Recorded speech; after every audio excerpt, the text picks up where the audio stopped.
We call this Stream Raiders Tonight. GameCowTV presents Stream Raiders Tonight. A little homage to the Tonight shows. So here it is. Look at it, y'all. It is beautiful. GameCowTV presents Stream Raiders Tonight. The new weekly Stream Raiders show. All things Stream Raiders from the perspective of yours truly, GameCowTV. And I'm going to try to be on cam for as much as I can. Let's see. I don't know. I don't think y'all remember my face. But here it is. And so, y'all, I can't believe I made a PowerPoint, but here it is. We got ourselves a nice little schedule, everybody. Because the very beginning, there's going to be some stream-related announcements.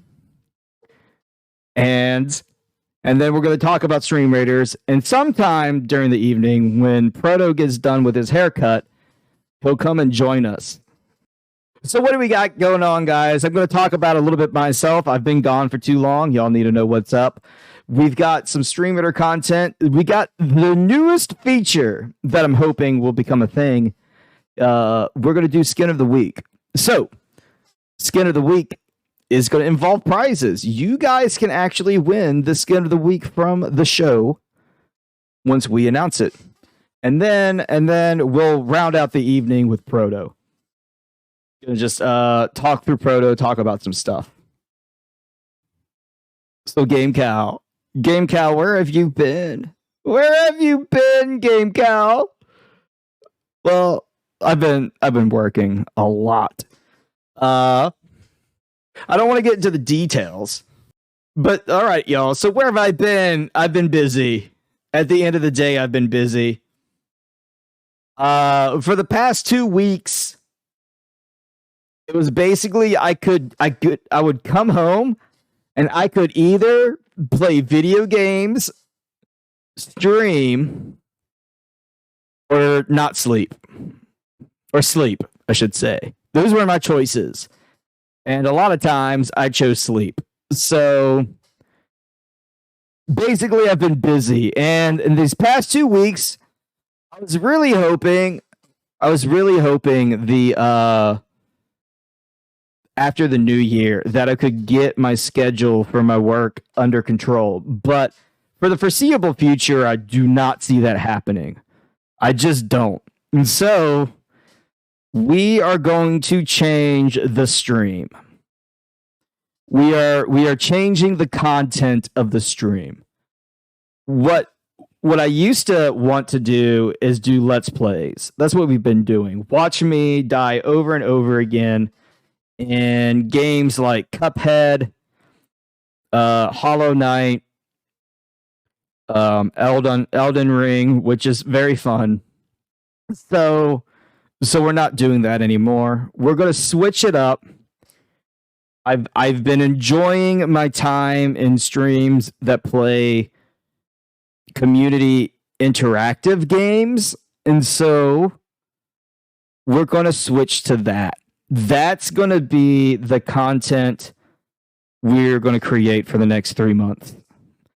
For the next 3 months or so. And that's because it fits nicely with the schedule.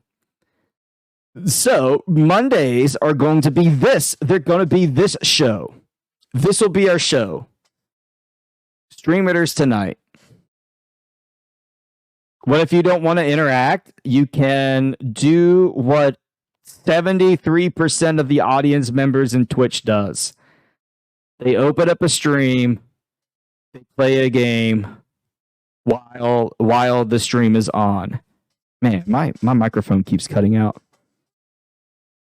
But they basically lurk. You are more than welcome to just watch the chaos.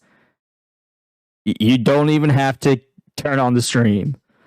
You can support me through telepathic waves. Astrology, if you will. So tonight stunk because I'm like an hour late, but but in the future we are, and part of that was because I couldn't get transcoding, y'all. Seriously, that was super annoying. But I already stream at 720. So I'm hoping transcoding is not that big of a deal. So to Mondays are going to be this show. It's going to be Stream Raiders, streamers only. We're going to go over all the skins that were released the prior Friday. We're going to talk about the current event, dungeons, whatever. It's going to be Stream Raiders nausea. And the goal is to get other captains onto the show. And we just talk about the game. Then I'm going to go off and enjoy 3 days of hanging out with people like Zam and annoy him. And then over the weekend, Fridays through Sunday, y'all, we're going to play community interactive games. There's a ton of them out there. You guys have played several of them around. Marvel's on Stream, Stream Arena, Stream Racers, Stream Raiders, of course. We'll be playing that as well. There's been a game called RimWorld I've been really getting into. And so we're going to start our own little colony and see if we can blast off into space. And there's a game that I regret getting sick on my last skinathon. Y'all, I had this game purchased and downloaded, and I was about to play it at my skinathon, and I didn't want to deal with a new game when I was like sick with COVID. And if I have one regret about my skinathon, it was that. I wish I had been the one that played Kukuro and started the meta, but no regrets. But at the end of the day, it's a fun game. It's a fun game for the community. It's hella fun, and there's game modes that I love. My favorite game mode in Kukuro, for those who aren't familiar with it, it's just a bunch of chat interactive games. It has games like red light, green light, where chat types in go and stop. The streamer closes their eyes and then blasts them with a shotgun. So my favorite game is actually Werewolf. It's just like the game Werewolf, if you've ever played the party game, where somebody in the party is a murderer. And actually, a couple of them are. And you have to suss them out. But y'all, so this is the key right here. Right? Oh gosh. I messed up my first circle. But this is the key right here, y'all. I want to find other games too. So I'm going to keep looking for other fun games to play with chat. There's different types of games that can be chat interactive too, right? So we're gonna like, you know, we're gonna expand our collection of games that we play.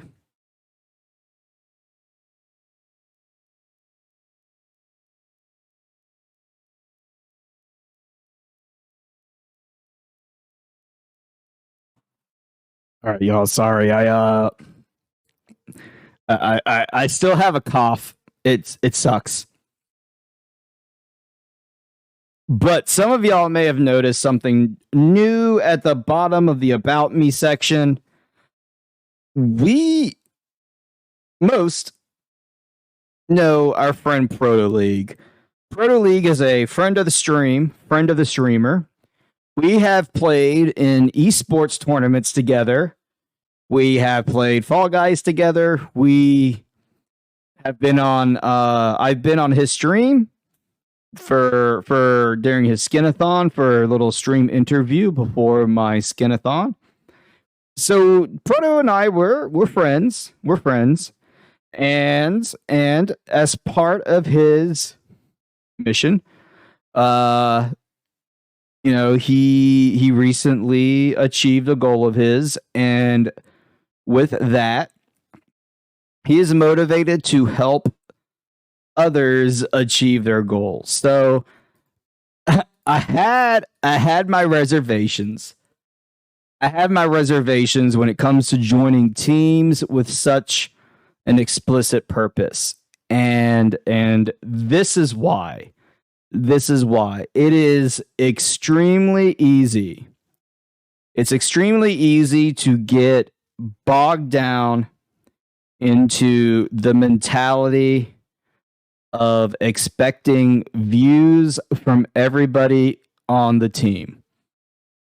Basically, teams that start out with this grandiose idea that everybody on the team will have the end goal of becoming, let's just say, Twitch partner, right? Something that requires quite a bit, a big hurdle that requires a community. There's a tendency of teams like that to just fall apart. I've not been in the streaming business for very long, but I have been a content creation student for well over a decade. Any team with the explicit purpose to meet metrics will invariably fall apart. It happens because people are unable to receive and take the criticism necessary to improve themselves. There's a tactic, if you will, a way to talk to others to get them to see your point of view. As long as everybody checks their egos at the door, if they recognize that judgment is not critical just to keep somebody down, it is meant for them to improve. It's coming from a good place, if you will. The idea is that while somebody may say something that doesn't seem right on the front face, there's a charitable expectation that they are coming from a good place. They're not criticizing you because they don't believe in you. In fact,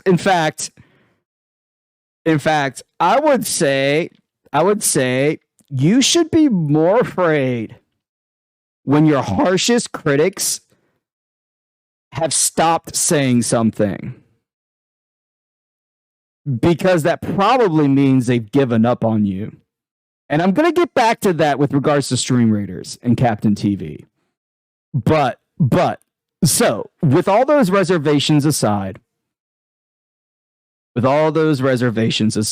I do want to help others grow and become better broadcasters. I want to become a better broadcaster. I don't see how I can help others until I actually help others and also learn from others. And so I accepted. I am a member of Team HAP, Help All People. It's a new team. We're still going to try to get on the stream team for Captain TV, and see what else is out there. And you know what? This is why I'm so new. You know how I'm new to streaming. I was under the impression that you could only be a member of two teams. Apparently is you can only be the leader of two teams.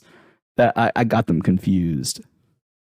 But ultimately, y'all, I'm gonna bring back the graphic. I'm bringing back the graphic. But y'all, seriously, I think I created this a year ago.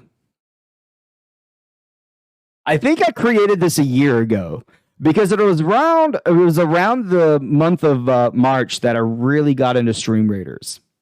Man, y'all, I have been watching my old streams and watching this cow like go up each little step has been super entertaining to me. And I really appreciate the community for getting us through those little goals.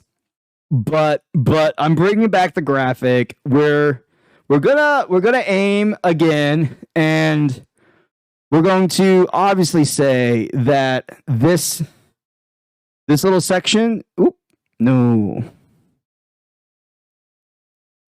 that's a highlighter. This little section is just as easy as the graphic shows. It's just a hop, skip, and away. No, I'm picking y'all. We're gonna entertain the idea. That's a far goal of ours, a 2022 goal. But we're gonna bring back the graphic. So this is the segment of the show where we talk about Stream Raiders and Proto.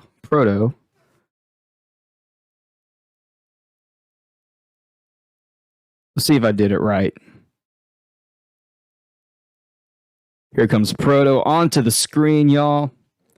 We can take off Stream Raiders. ProtoLeague, how are you, my friend? Hello, everyone. Hi. I'm doing really well. I just got a fresh haircut. World premiere. The world premiere of the ProtoLeague haircut, my friend. The world premiere. It looks good. Yeah, thank you for inviting me to your Stream Raiders Tonight show. I was watching earlier on the way, and yeah, I like all the stuff you announced.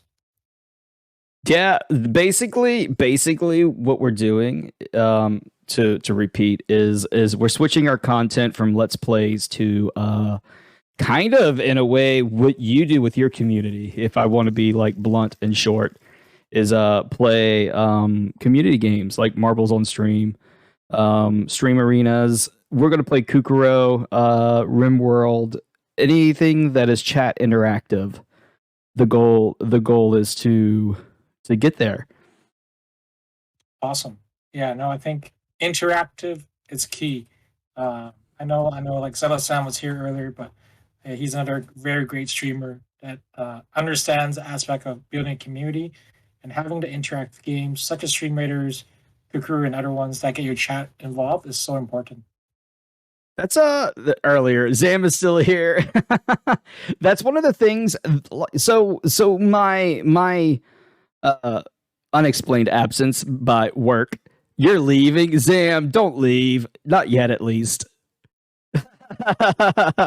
You're not wanted, Zam. No, you're always wanted.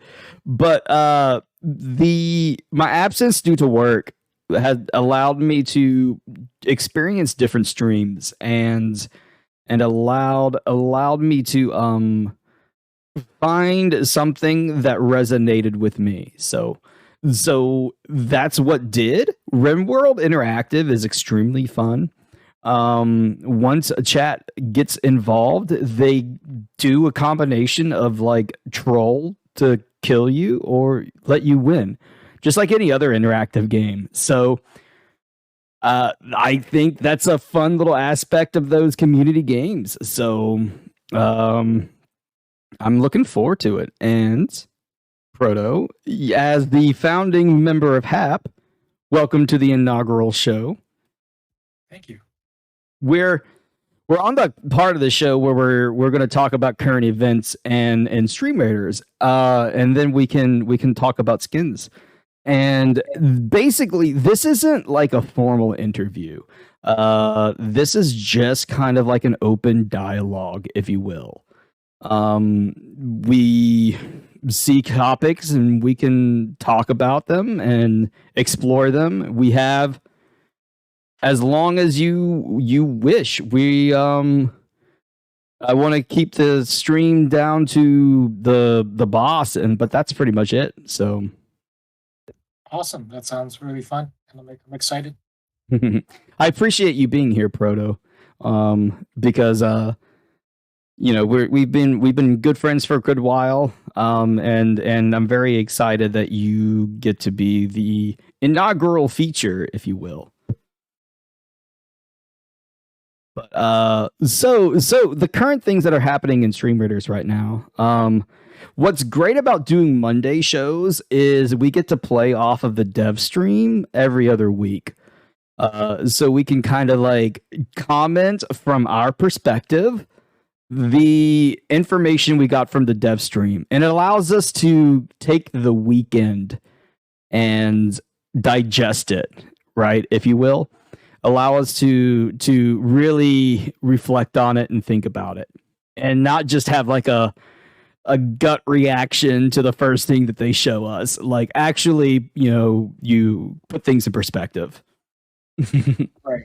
That makes sense. It gives us a few days to browse over the skins, and kind of just think about what they said and see if it's like the right direction. I know I'm glad they're actually updating us with more events and news, having a bit more foray in the future, because that was something I think in 2021 it was difficult to not know sometimes when something's happening. I'm trying to make sure that like some of my criticisms of 2021's what felt like a lack of communication wasn't also due to the fact that like it was literally like holidays back to back, right? So North American holidays that you got like in the United States, you have United States Thanksgiving, you got the Christmas holiday. Those are like back to back to each other. So I'm hoping that was kind of like the misdirection, if you will. Right. Now Zam has spam chat to bring up a good point about Pi Day. If you guys want, right now it's March 14th. For the next couple hours, and you can purchase for $3.14 this little Pi Bomber. Proto, what do you think about this Pi Bomber? I think it's a creative skin, and the first thing I seen this Pi Bomber was like, wow, that's like a Amber 10 skin because of the food. But I think I do like the details, and I think the subtle detail of the fact that the bomber's holding the Pi symbol that makes this a really good skin. Yeah, right here is the mathematical symbol pi, so 3.14. That's about as much pi that I know without looking it up.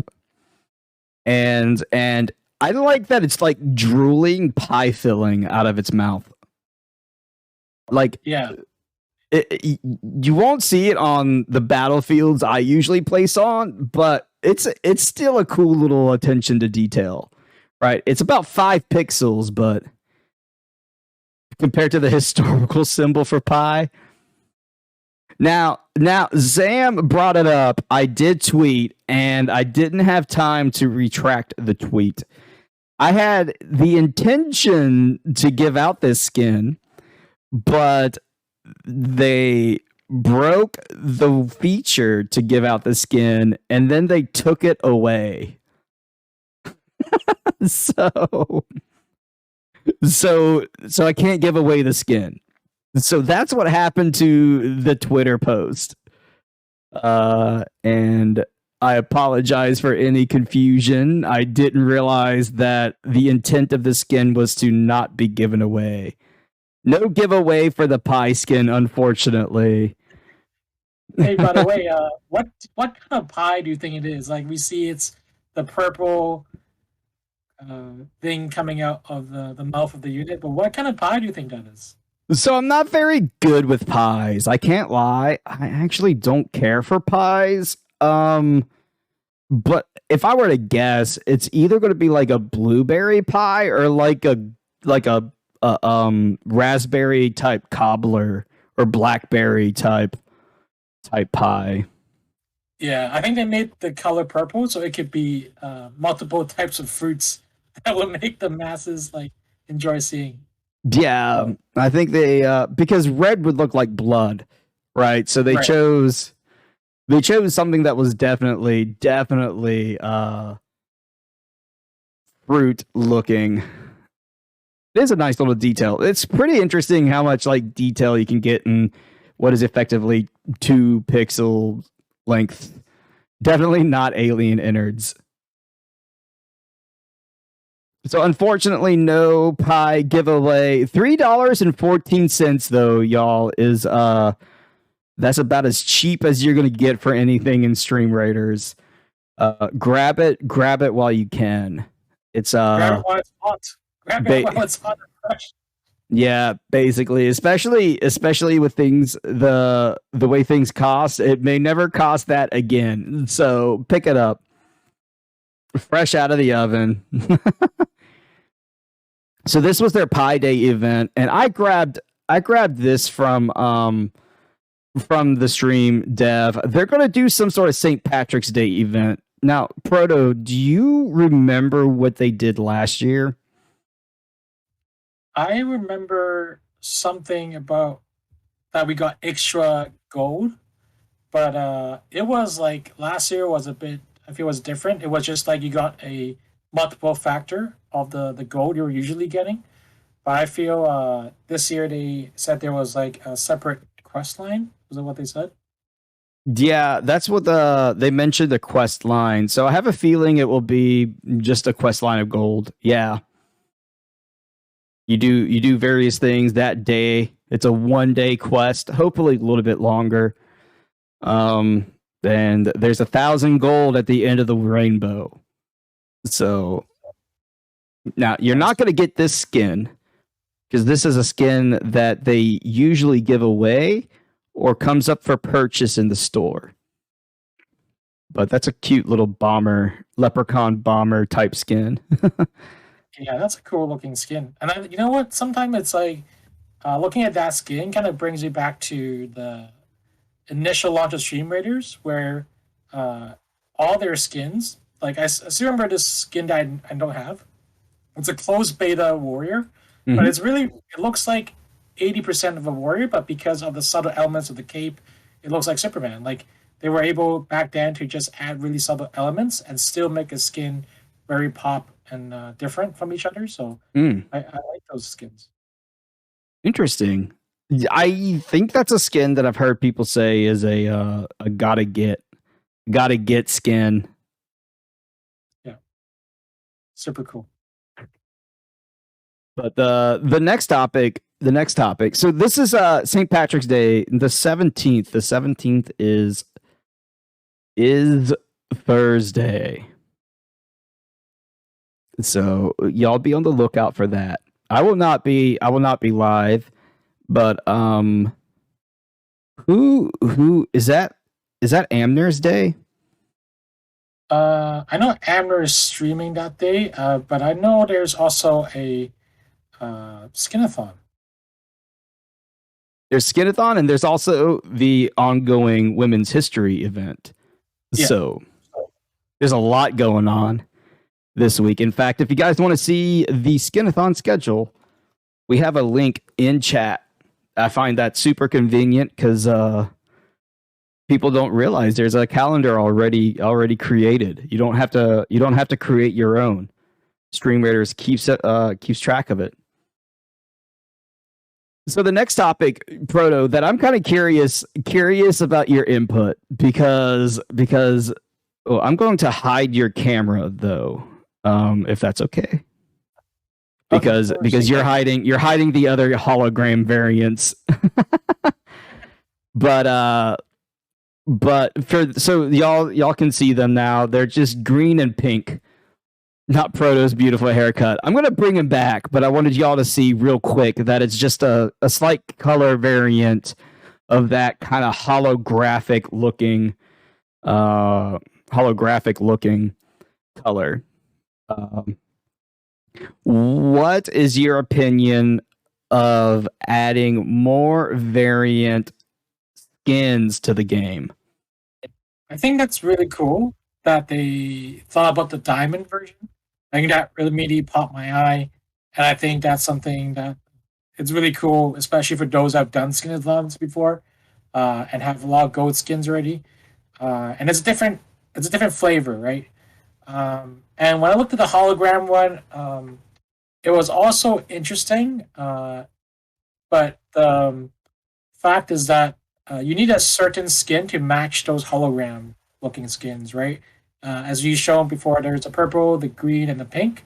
So if you have a skin that would really look well in purple, pink, or green, that's perfect. But if not, then it makes it a bit hard for you to change that variant. But overall, I like the idea that they're looking into what you can unlock in skin-a-thons and adjusting to that and making it a bit different because now for those that are running your second or third or skin-a-thons, there's more to think about in terms of what you want to work towards with your community. It's that's definitely a very usual take of the variants. But one thing I also find is that like the diamond and hologram price point. I would argue it could be like priced differently to like attract people to either spend less to get a diamond skin, or like the hologram, the 15 is just an odd number. Like I always thought like having an epic skin being a slightly more expensive makes sense because you're getting like almost two skins at once. Like you use potions. But the hologram, if you think about it, it's almost like a shadow variant skin is like the darker version, grayscale with the red borders. So for that to be justified as $15 might be a tough sell. Right. Yeah, that's kind of where I come from when it comes down to these variants. Like they're a pretty cool thing to get in your randomly like random skin bombs, right? As we call them, right? The gift to communities, right? That's pretty cool. You're a viewer and you get this skin that we all know has a lower probability, right? Of you getting. Right. That's always cool. It feels like that person spent $5 and gave you $25, even though that's not how it works. But, I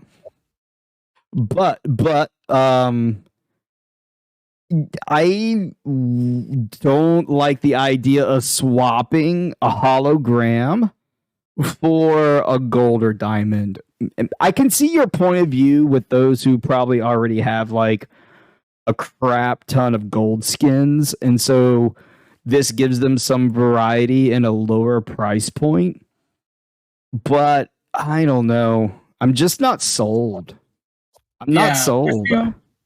I feel the diamond is cool, but in a point, like I know my friend Arrow is having another skin-a-thon. Like she's actually doing St. Patrick's Day, but she actually decided to keep the gold unlock as a goal because it's like it's more we're more used to that like 400 skin points. You got a gold skin, and it's interesting when they're changing up some of the challenges.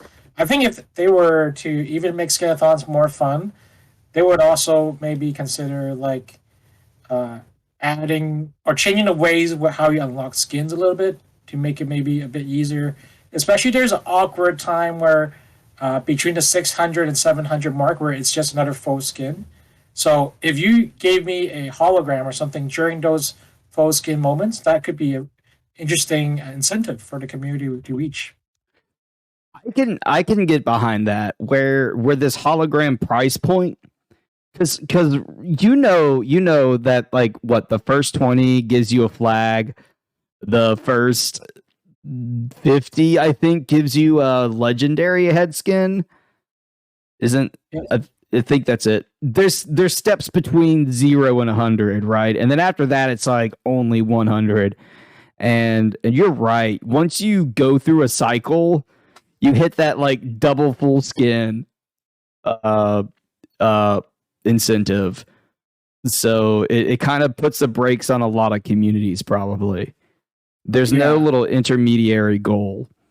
Right, and it becomes hard to when you're fighting for those intermediary goals, because I think the exciting part about unlocking, like especially the gold skin, is that you mentioned earlier, right? Like community gets really hyped when they see any skin bomb bring out a gold skin, because someone in the community as a whole is benefiting from that, and that's like fun to see people get.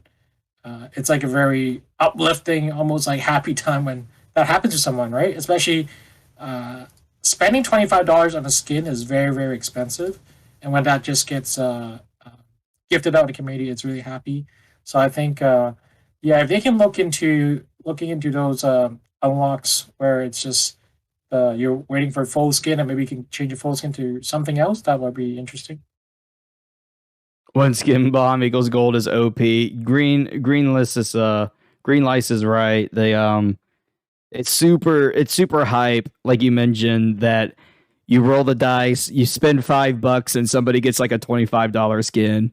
So that's the cool part about the variants. But outside of that, I think I can get on board if they tweak the hologram to be one of those like middle goals. We'll see though. We'll see what happens as skinathons go forward. Yeah. But they've also, what wasn't mentioned in the dev stream for those who are captains in the chat. They've streamlined the process for these variants though. Did you see the new guidelines, Proto? Yeah, I actually saw it from another captain, and the only thing I found that really funny was like the limitations of gold skins on how much you can change on it. There's no review. You basically give them a color, another accent, and then that's it. There's no concept review. They just do it. That's the impression I got. Yeah. It's actually, I hope they do a good job. And for me, I'm really picky of the skins process in terms of like what I choose for concepts. And it's funny because I think it does help if the captain gave them exactly what they want.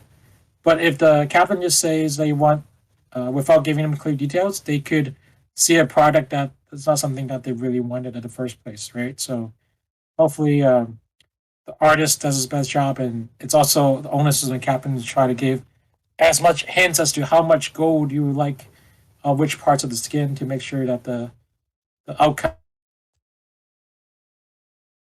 Yeah, that's very fair, Proto. What I'm hoping for the most is the new tool, right? They took away the tool. We weren't supposed to see the tool. We weren't supposed to see the skin status tool.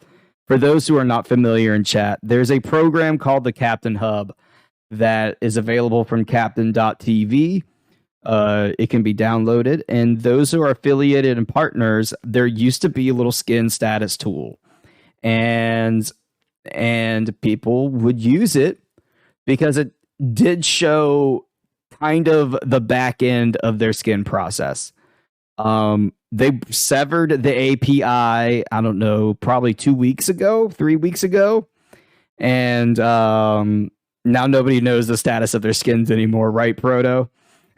Yeah, it drives me crazy because I used to check every morning, and now I've nothing in Stream Raiders to like check in the morning when I wake up. So yeah, it's gone. It was never supposed to be released, and it was an accident, just like Chef Squad was released early on accident. But basically the Captain Hub has a lot of accidents involved with it. But they're working on a tool that's supposed to streamline the process. What I'm hoping is the tool will eventually get to the point where you're not communicating with your community manager. I'm hoping that you fill out the form. It has good enough details. You upload up to 3 photos, and then your community manager will follow up if there's any like kickback or something.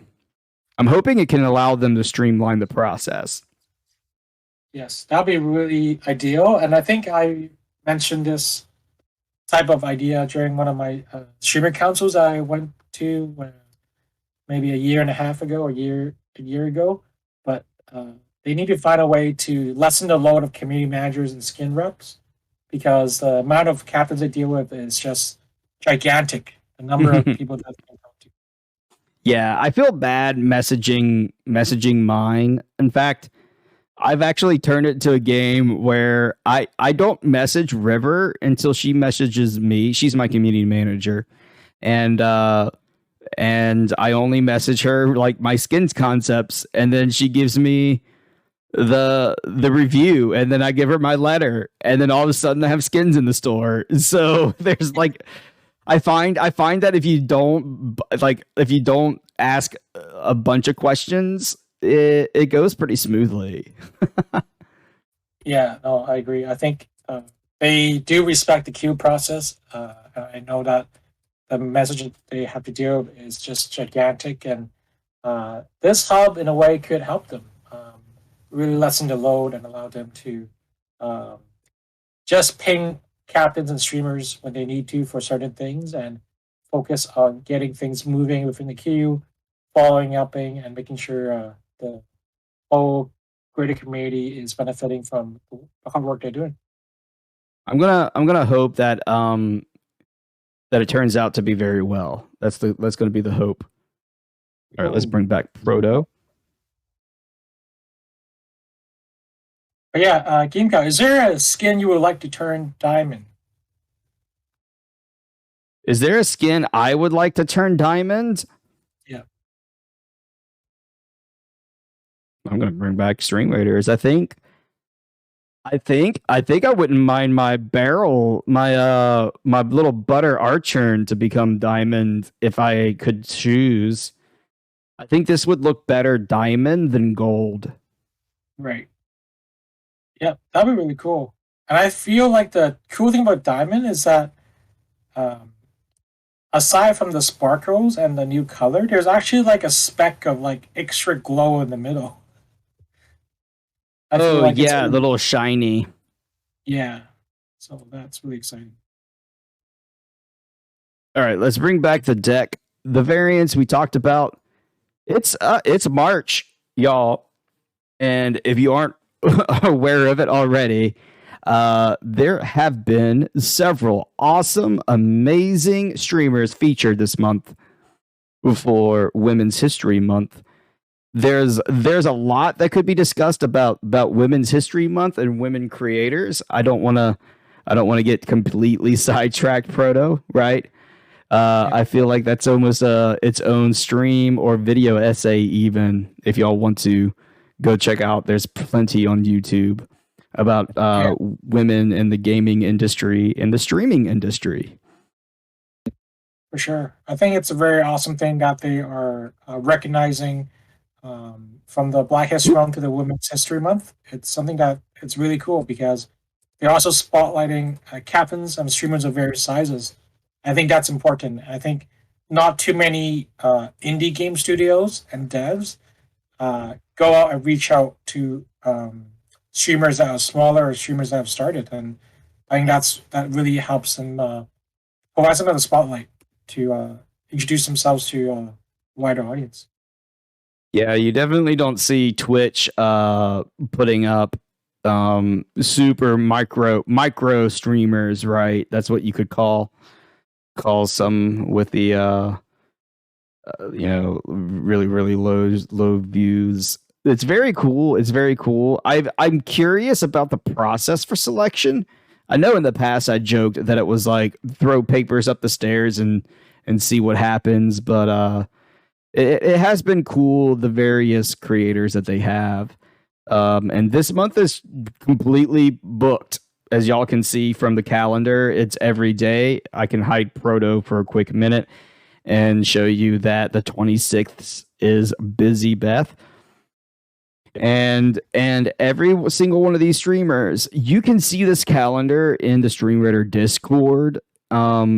It's not on the StreamRaider event calendar. I kind of wish it was there, but that's just a minor wish. But you guys can check out the calendar. Right now, Pocket Ninja was on. I don't know if she's still on, but she was the featured streamer, and they've been given skins away, right? About I think once every 30 minutes or so. Yeah, there's skin giveaways, and usually a depth is also there to hang out. It's really neat. It's a very good way for those who are in game and are collecting skins. It's a good way to collect those skins that showed up in the store that you bought for a given event, like the Retro War Beast or the Pizza Mage. Those are some examples. Yeah, and they did a recap too. I love the video of that they stitched together of Women's History Month features so far for feature captains, and I'm pretty sure at the end of the month they're gonna do a part 2 to show the rest. It's I'm also glad they're documenting, putting clips together. It's fun. It's definitely I do like the clip shows that they do during the dev stream. Those are some highlights that I enjoy watching. Let's see. Right now we're doing an event, right? We're in the Olympiad event. It's kind of 2/3 of the way done, I believe. It was a pretty long event. I think it was like 31 days. So I would love to use this segment to like talk about the skins and stuff, but basically I think this event has some of the best looking skins I've seen from an event. Definitely. I really like the combination of the work they've done on both the units, like the skin chests and like the skin and the battle passes. But they put a lot of love in the enemy units too, especially on the bosses. They have a lot of detail, and yeah, like they're really neat, and it's really well themed. Overall, now I haven't been a big fan of the levels. The level designs had been atrocious in the beginning. That's because the difficulty was pretty high, if anybody remembered in the beginning of the event. But and the levels have a lot of obstacles to them. Water like rivers and lakes. One of them is a big gigantic defensive zone. Those are never fun. But they look nice. So I outside of the growing pains of the beginning of the event, I've enjoyed it. The skins are beautiful. The concept of getting laurels to buy chests, and the winning chest skin will be released. I feel like if they had hid the winning chest, like the number, I feel like it would be more fun. What do you think, Proto? That'd be a suspense. That would be like a suspense because no one knows. Because now there's like a psychological effect where people would go for the one that's winning, or the one, or they really want to beat one and take over the first one. Mm-hmm. So yeah, I think an element of suspense would be cool.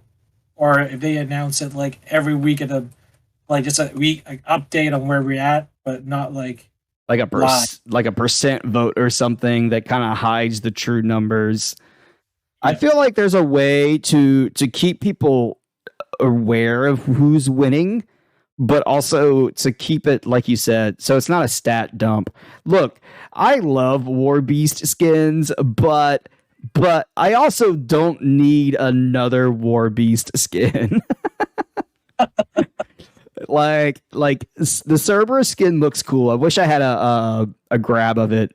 but the in fact I can bring it up in Stream Raiders. What am I talking about? We can go to the store. It's located in the store. And I personally have been buying Zeus because I like the skin here. But I'm not complaining too much about Cerberus. Liquid Music, thank you for the resub, my friend. I hope all is well. But the concept is you buy the chest and it goes towards the skin that we win. Hopefully they reintroduce these losing skins in some fashion in the future. Yeah, because it would be sad if someone cannot ever use it and they remade it. So because these are all good looking skins. Yeah, they mentioned that they will in the future. Like this skin looks good too. They all look good. We're commenting what they said on the dev stream. Now, Zam brought it up in chat. There was a hilarious bug at server reset today. I don't know if you saw the chatter in Stream Raiders Discord, but yeah, I heard about there's a way you could keep.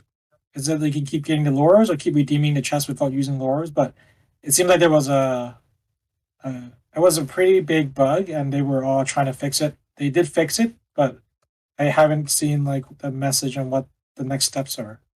Yeah, I think from what I understood, it was this claimed didn't happen, so you could just reclaim and buy, and that'd be the quickest way to get Zeus competitive again. Because look, Hades is just like blowing everybody out of the water. It's kind of sad, but it happens. All right, But y'all. yeah, sometimes it's unfortunate to see like bugs like that happen, especially during like server resets or patches. Um, and I think unfortunately it's a fact that they have a small development team. But I feel some of these could have been preventable maybe with a bigger team. It's Amazon and New World. They're notorious for their game-breaking bugs. But yeah, you're right. Bugs happen. It's not a game breaker. So somebody got a couple free materials at the end of the day. It's not that big of a deal. Now, I don't know how long it took for them to fix it versus when it became discovered, but I'm not sweating that too much. It was entertaining though. Just the idea that you could have like gamed the system a little bit. That would have been fun. But overall, I've been enjoying the Olympiad event. Yeah, and it's funny because like at the start of how hard it was, and I think it really affected like the smaller captains. They couldn't win. They couldn't pass first few maps. So yeah, there's still the one complaint I have, and it happened today. There's no such thing as scaling down anymore, apparently. Like the 24-hour scale down is gone. It just doesn't exist. And that saddens me because that actually affects everyone, even if you're a big captain, where even the first two battles you start, there's a high chance. Oh, you have to start an hour early, and that's not fun. It's not fun. But I'm not going to play the trailer. You guys are more than welcome to go to youtube.com and look up Stream Raiders Pixel Shogunate. That is their little animated trailer for the next event. Yo. This is what everybody in the community has called the Weeb event. It is anime, very anime, heavily anime influenced. It starts 3 days after the end of this one, I want to say.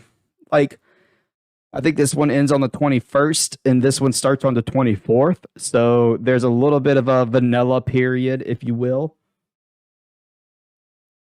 But Yeah, I'm actually really excited about this event. I think River posted an early teaser of the Pixen Shogun Knight logo, and I saw the Japanese characters and got really excited. I'm a big anime fan. And it's interesting on the fact that they're bringing the aspects of groups. Like this time, we're getting clans, similar to Sportopia, where we had different teams. But this is interesting, and the fact that they're letting us choose in advance a primary team and a backup team. Yes. So the captains, for those who are not familiar, the captains have been given a survey to select their team. And Stylus mentioned that Team Pink is what they're hoping for. And I actually put no preference. I like by description the yellow team. But honestly, I'm not really sold on any of them. I feel like the yellow team is very much like the Hufflepuffs, though, of this event, and that's why I kind of like them. Yeah, I chose yellow first choice, and second is green team. Nice. Yeah, they're really neat because they also have a. I love how when they made you choose, they also made it like sort of like a horoscope description of what that clan fights for. Right, like fire is red is like a fiery, persistent, right, do or dare type team, and blue is like the silent thinkers, and green is like the 5,000 IQ. It's those they have great descriptions, right? And I hope that shows up in the game somehow. What ultimately they are, because they showed it and discussed it in the dev stream, and I tried to capture it down below, and I don't know why they got it out of order for the pink and the blue, so it didn't line up. Sadly, they foiled my plan. But what viewers do is they earn an event currency. I don't know the Japanese name of the rice ball snack, basically. Hello, Gibbs. And you spend that currency and buy the chest. These chests are going to hold the skin color variant of these skins. And Proto, this one is called the BFS Warrior, and I just love that description because it's big flipping sword. Very reminiscent of oh, it's the first time seeing my face, Gibbs. I show my face sometimes. It's going to be a new thing. But I think I like the name of some of the units though. So I'm kind of looking forward to seeing the names, because BFS is just great, right? Big flipping sword. And what happens now, what I'm trying to understand, Proto, they mentioned that there's a mechanic that unlocks the next skins with these chests. Because they showed like a vampire skin, for example. And there's probably some others with an unlock. And I'm trying to understand that mechanism. And whether it will become my fear is that it will become like Sportia 2.0 and Beastlandia, everything we hated about both of those events combined. like the captains that play 20 plus hours a day, and the captains that select that have like the best barbarians and bombers and AoE will be the ones that get hope they learn from Sportia. that they will like ruin the balance, if you will, for which color will win out every week. Because if you guys remember, Beastlandia's mechanic was that the team that was winning that week had the skin unlocked in their chest, in the skin chest. You remember that, Proto? Yep.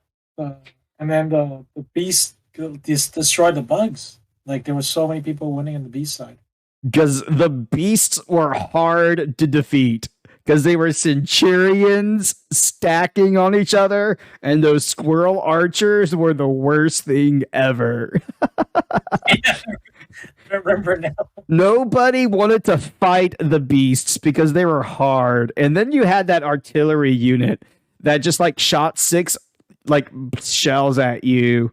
The boss wasn't even fun. So they had that mechanic. It sounds like they have that mechanic with the Sportia mechanic. The Sportia mechanic was like units placed or something.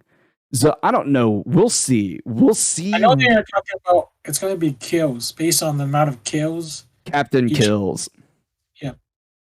So we'll see what happens. I'm curious to see if there's an imbalance. But at the end of the day, they're just skin color variants, right? So I personally am not offended if we never get a certain variant color. But I would like to see the ability for all colors to win or have a near equal chance of winning. Right? We'll see. We'll see what it is. Like sometimes when you see a far stretch, it almost gives the last team like no hope. Like you just feel the clan has no way to get even halfway to the leading team, right? So it's good to like I'm glad they're kind of reviewing and trying to put the larger captains into hopefully different clans. That would be a good start. We'll see. We'll see. Now, like I said though, these are just color variants, so I think it's okay if we don't like I was actually pretty upset that we got all those colored variants from Sportia, because now they just sit there and not get used in my inventory.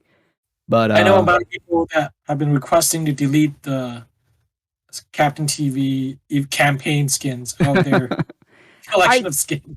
I'd like to be able to archive them because I like collecting them, but I don't use them very regularly. So the ability to like layer them or archive them, I think that should be something in the future.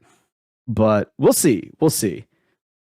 I'm going to reserve judgment on this mechanic until we see it, and I'm kind of curious how it plays out. But I think Proto, we're going to have another event with excellent skins. Like look at these. Now, half of them are like turned around, so I'm sorry, and you're just hiding Kermond, which is funny. If y'all want to see, I grabbed this literally from the dev stream. The dev stream goes over a lot of skins for y'all who want to like look at them. This is just a screen cap just to show how awesome these skins look, right? They're all very anime themed skins, like the Battletech skin, right? Mobile suit. The magical girl that's very like Sailor Moon like. Yeah. You know, these bike is insane. Like I love that design of having a true bike, like a anime character on a bike. It's so cool. Yeah, we're definitely I'm looking forward to the tank looks like a Gundam. Yeah. And that's from the Battle Pass. Right? That's a Battle Pass skin. So that will be super dope. Spend $10 and you get one of either that or variants of it, because that's usually a variant. But I'm looking forward to this because, like you, Proto, like I'm an anime lover at heart. If anybody wants to know, my very first anime was Sailor Moon. But my anime that the anime that got me back into anime was Fruits Basket. Like my friends showed me Fruits Basket and I fell in love with anime again. Nice. There's just so many different styles and I like mecha animes too. I like all of them. But I'm not picky. But just to give you an idea, like just, I don't talk about anime a lot on stream, but I do love anime. So I can't wait for this event. Yeah, I'm excited to see more of the map designs, the final the super boss chesses, the boss chesses to see how they put the boss. I remember watching a trailer. It was kind of interesting when they were all in that temple and they were sacrificing something, and then it turned to like a huge dragon, and that's like I want to see what's happening if all those Shogun ninja looking characters I come wanted in. I wanted to know what their wish was. They summoned the dragon from the equivalent of Dragon Balls. I needed to know what their wish was. Who did they bring back? Did they bring back Goku or did they bring back Shooty McShootface, the boss that the community created? It should be like Jerry's granddad or something. Something about the lore of streamers. So what's funny is I have a little closing thoughts to kind of like wrap up the streamer events section. If you guys want, if you have not seen it already yet, this is the Chef Squad Warrior. I think it's pretty cool. It's got a little bit of a wobble on its chef hat, and it's got that very super sparkly chef knife, right? The little choppity chop knife. So I think it's a pretty cool little setup. I like the skin.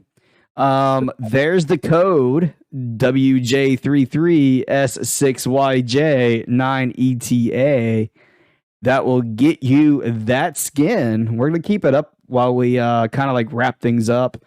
Um, is there anything from the dev stream that kind of like resonated with you that we didn't talk about, Proto? I think I was just I always want to know when the next Dungeons event is, and I don't think they really was able to pinpoint the time frame. Um, and I think that's I feel like hopefully they can make it a way where we are more certain that when the Shinobi unit is coming, because Dungeons is something that my community and I really like doing. So hopefully they can always give an update, at least an estimation, like mid, end, or early of a month. That'd be cool. Um, and yeah, I feel like they're trying their best with the roadmap, but really, I think the roadmap is something that um, needs a bit more love in terms of telling people what the latest update is. And I think Kermon does the best he can, but maybe a bit more details would be helpful. Yeah, I feel like, and this is an ongoing complaint I have with Captain TV. It's extremely hard to schedule streamer type events because I feel like we get told of the events coming up and not enough time to be able to generate huge hype in our communities. Um, what I mean is like we don't know the PvP dates until the first like week of the month, right? Right. Like there's already one that's like right around the corner basically every time we get the first date. Yeah. And to be honest, that actually is very difficult for whether you're a full time streamer or do you have a set schedule while you're working towards a goal on Twitch or Stream Raiders, because you need those set dates. But if your content surrounds with PvP for your community, then you have to shift that day to potentially participate in PvP and change your entire schedule. I feel like it's I mean, I don't want to like nitpick about the concepts of like when it benefits streamers who are streamer centric, like very very centered around streamers as their content, like they are only streamers effectively, and those who actually branch out into the other categories, their variety or their Dead by Daylight or a very specific niche. When you don't get those calendar dates, yeah, you can't schedule, because there's nothing that says a Dead by Daylight captain cannot do PvP if they get a little bit of a heads up, right? Right.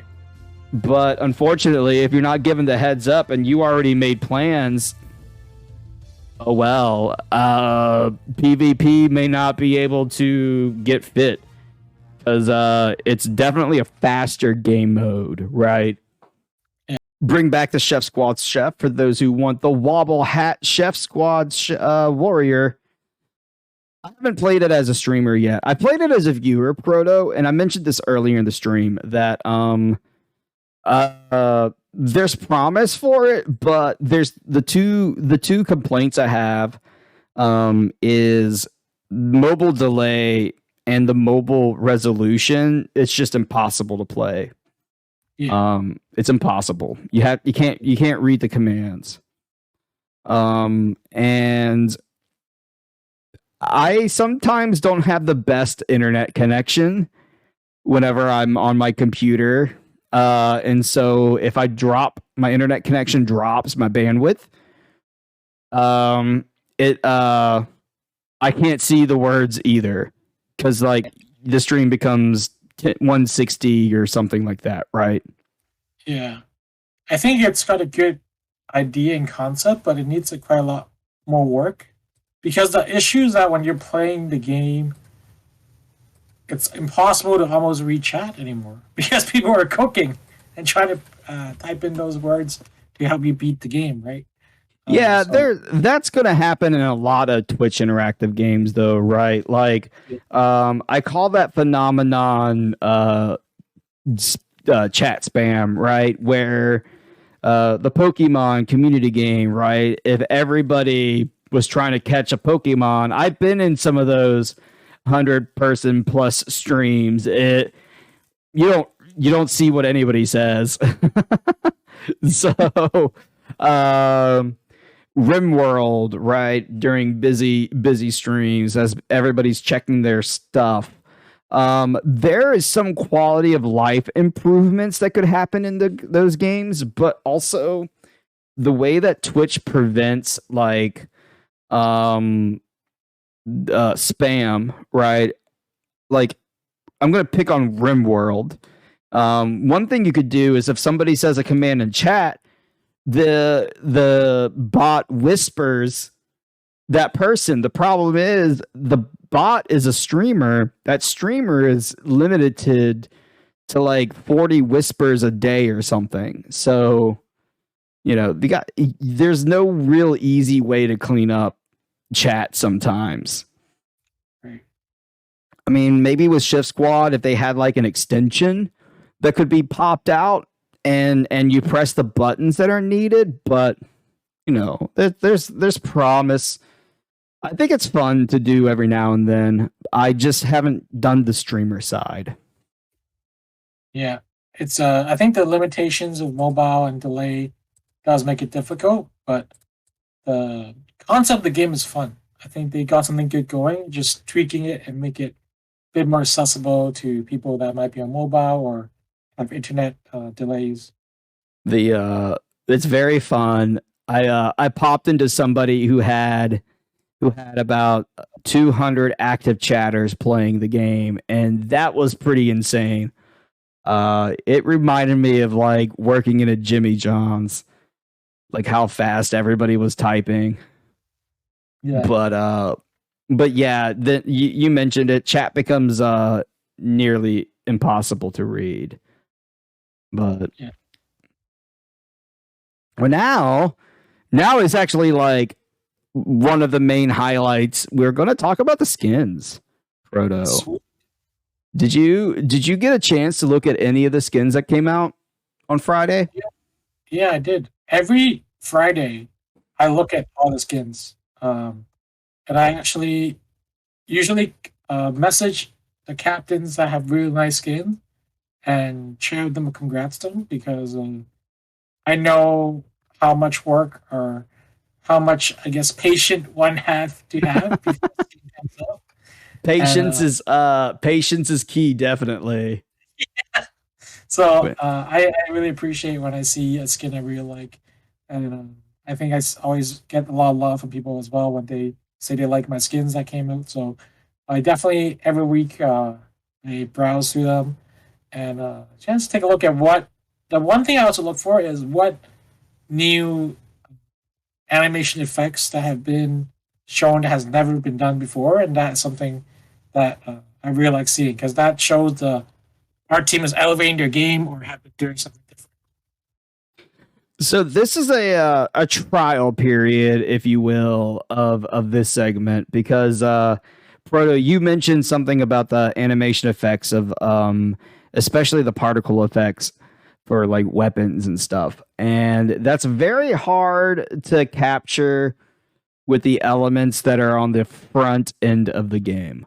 So we'll Right. see what the deck looks like and we'll tweak how we do this segment of the show as needed. I think we'll make some adjustments in the future, but this is where I give my opinion about my of the of not my skins of the skins that came out. Right, we can talk about what the skins look like, what we like, and I give what I would consider out of the bunch, GameCowTV's skin of the week, and I'd like to give three of these awards. One, I think it's super awesome when an affiliate gets their flag. I remember when I got my flag. One, I remember it because I was really upset. But two, it was still a good day. For those who do not know the story behind my flag, I planned to because we gave away the flag in a lot of giveaways for the hype, and we planned on purchasing them all that the when the skin release would happen, and it was the same day as a dev stream, and we were going to epic the flags and just put them like all in a big cluster, right? I feel like my flag was a pretty cool flag when it came out. It's just a simple cow pattern. And it stands out. It pops on the field. Moo indeed, Jerry. Downside is the skin release was delayed until like 10 p.m. that night. So there was no spamming of the dev stream. Yeah, Yes. that point of skins releasing at different times bugs me a little sometimes, especially if you're planning to stream on Friday. Well, it's one of those things where the skin release usually it's been a while since it was like delayed, right? I think there was a delay a couple months ago. But and then there was another delay in getting the captains their skins because they changed something on the back end that required Kermon to like do everything even more manual versus before. So they make some changes that grief themselves. I can't lie. And the downside is it gets back to what we mentioned earlier. You plan something, and then when you have a delay, it just really shatters your heart. But we got the skin. We gave them away, and we became Streamer partner that night because that was the other thing. Was I was hoping to be partnered at the server reset, but I had to wait another day, and that was stressful. waiting a whole day because you were like barely on the line for like placers. It was like crossing the finish line by a hair. But so we're gonna pick a new flag. We're gonna pick a new head skin because I feel like head skins don't get enough love. Usually for a captain, that's probably their first like cool looking skin. Because the full skin takes a while to come out. So So you get a little head skin, and that's your cool little skin for like a couple weeks until your full skin comes out. Yeah, and head skins, as much as they might not be talked about too much, it's actually very important because they you keep unlocking them as you fight more bosses, Mm-hmm. and by the time you have your first skinathon, you will most likely have between 3 to 5 to 6 to even more head skins in the game.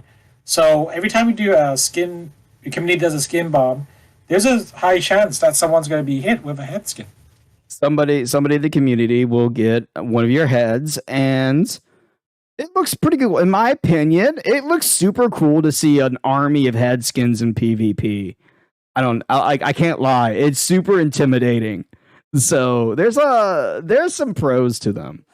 Yeah, So especially when you know the captain you're fighting has a loyal community behind it with the actual head skins. So you you know, know you're you fighting know they someone yeah, hardcore. they came meaning business, right? Hello, Panther Gal. How are you, my friends?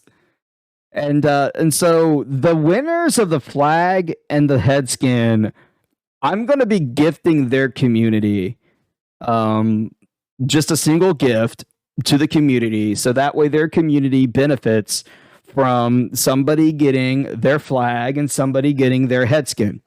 Now the full skin though, we'll give away the full skin in chat.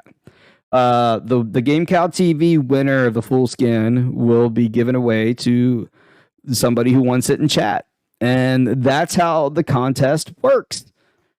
Does that seem fair to you, Proto? Yeah, well, that sounds good. Alrighty, so let's see. This is the graphic that is usually shown for those who are not familiar with skin release dates. They show a graphic that shows all the flags and heads that were released, and in this case, there's actually 2 pages of flags and head skins. I'm actually going to do something slightly different because it's hard to judge the flags at this resolution. So we're going to actually bring them up. Also, I want to highlight you can get a flag bearer after your skinathon. We mentioned this earlier. It's like 20 skin points will get you a flag unlocked. And look at me not having full notes on my notes. That's not good. But these are the skinathon flag bearers that came out proto. We Nice. got Brian Ricardo, and I'm gonna have to look up this one in the store, unless somebody in chat knows.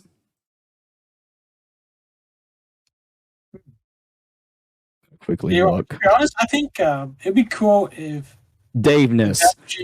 Dev Yes. too. What's that, Proto? I'm sorry. Oh, sorry. It'd be cool if the dev stream did something like this too to highlight like a recent skinathon unlock, because that's just cool to see.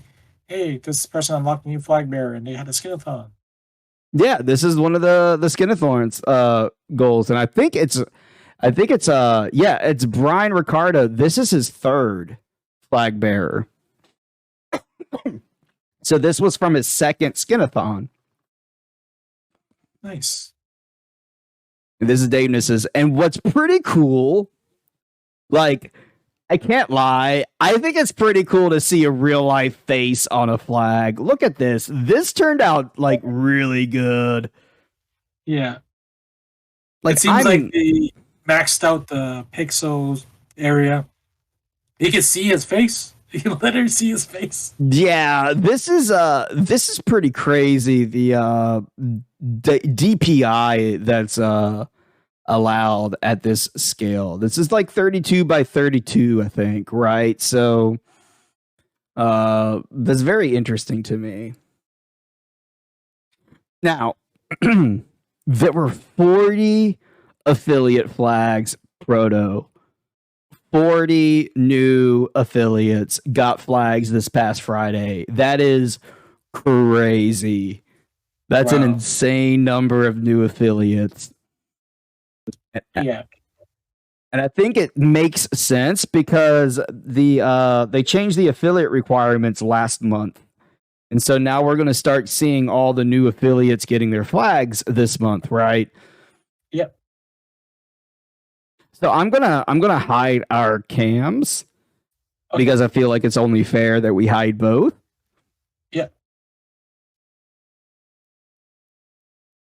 It's 20. Yes, Stylus. It's 20 concurrent viewers to become an affiliate now for Stream Raiders.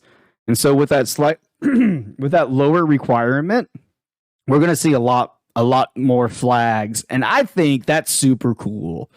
I like flags on the field. And I like some of these. As you can see that we have them a little bit blown up from left to right. All the new affiliates, I'd like to welcome them. This is Acid Hobos. This is Bendable Straws. Berto from Darish. Bic Mex Wow. Broken English. Broken one English. Chamaco 09 and Chief Engine Man with the little gasm nun. You like bendables? This one's pretty cool with the little like brain heart.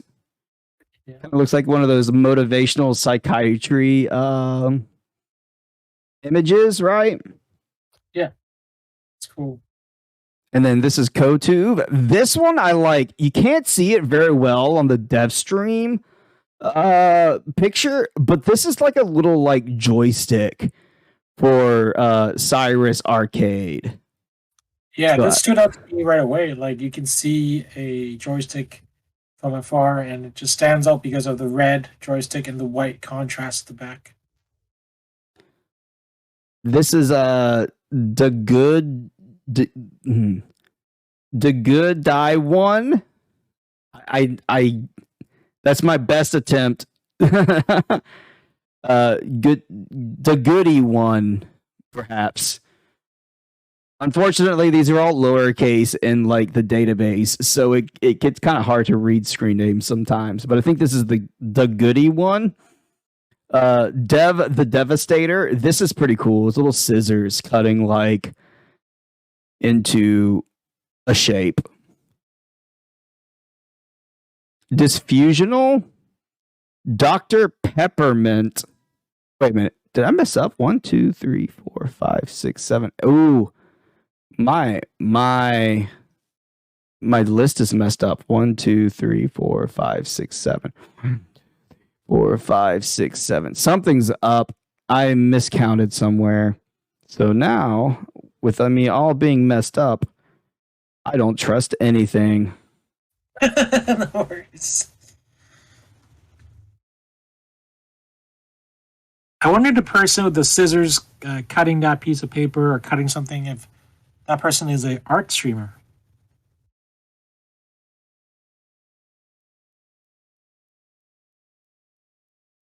Well, luckily I can bring up Stream Raiders to this is the low res. KoTube has the face as shown. Cyrus is the arcade. Let's see where I messed up. I might have skipped somebody's on the slide on accident. The goody one is the little cute little emote. Dev the Devastator. I'm missing Dev the Devastators. That's the one that's missing. I'm missing theirs. Maybe we can see it in the dev stream image. It's about the same resolution. It's right here. So I feel bad. It's 40 flags is a lot to try and get up here. So I'm gonna fix my notes. So Dev the Devastator is not this one. This is Diffusional. This is Dr. Peppermint. This is Earsea, and this is Face My Bullets. Okay. Cool. Yeah, to be honest, like the way you showcase it is so much nicer to see their actual flag bearer. Yeah, Like, I didn't want to like blow them up. So this is their native size if you copy them from the game elements. But right. I feel like flags, this little stationary animation is perfect for them, right? Because you Yeah. just see straight up what their graphic is pretty well without blowing it up too much. Now, there's a lot, right? With 40 flags, it's 2 slides. So this is Firestorm 113. Firestorm's a pretty cool streamer, Captain. I like their streams. This is Flossie. This is I'm a MFN princess. This little heart emote. I am MFN princess is right there. This little shade is John Loon 888. Lily the otter with this little white otter on the white flag. This is Liquid Music Entertainments. Nice little droplet. Yeah, that's the one I got gifted to me by him. He gifted me his own flag. Nice. Oops. And this is Little Miss NZ. I'm going to take that NZ as New Zealand, but you never know. But this is Little Miss NZ with a nice little like glowy heart. What we're doing is we're going to go through the skins, and right now we're kind of like going through the flags because I feel like when you get your first skin in the game as a flag bearer, as a new affiliate, it's super cool. And I want to show that appreciation to all these new affiliates getting their first flag. And so we're just announcing their names and going through. Now, unfortunately, I messed up and I skipped somebody in my setup because there were 40 flags. 40 new affiliates got skins this past Friday. But after we go through the flags, we're gonna get to the full skins because those are pretty cool too. Very proud of you're very proud of your first skin, your first little flag bearer. It's something that you can. I personally, what I like doing, did whenever I got my first skin was give it away because the community helped get you to that point, and I felt like it was a good opportunity to say thank you. You get the flag. Everybody helped you plant the flag in the game. And so we're just going to share that little love. We're going to pick one of these flags to consider as one of our top flags of all the flags. And you're just here for the moves. Hello, Roman. And we'll gift that community a flag. That's the prize. The kitty muffin. Yes, this is adorable. This is Shell Smiley's flag.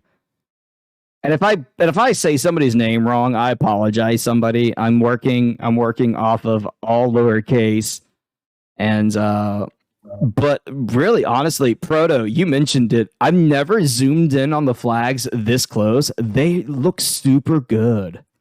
Yeah, this is like what a flag skin looks when you epic it. Sometimes, like if you zoom in the battlefield, this is what you're gonna see. So I assume we're doing that a lot with my first flag bearer skin on the map, but a lot of times there's good stuff in these flag bearers that are sometimes missed because you're so always distracted by the battlefield with so many different other foe skins, right? Right. That you forget that like they stick a 32 by 32 image on like a 5 by 5 square. So what we got here up top from left to right, y'all, we got Lollipop G, I got Madam J, Madness CT, Magic Dream. This is pretty cool. This little Lucario. Thank you for the follow, my friend. Welcome to the herd. I appreciate you, my friends. Where was I? Magic Dream with the this little white creature. I like it. Like a unicorn. It's a unicorn with ears. look at it. That's pretty cool. It's another unicorn for Ariel. Mr. Pain and Sorrow. Little gaming emote. Orachin. Oehrchen.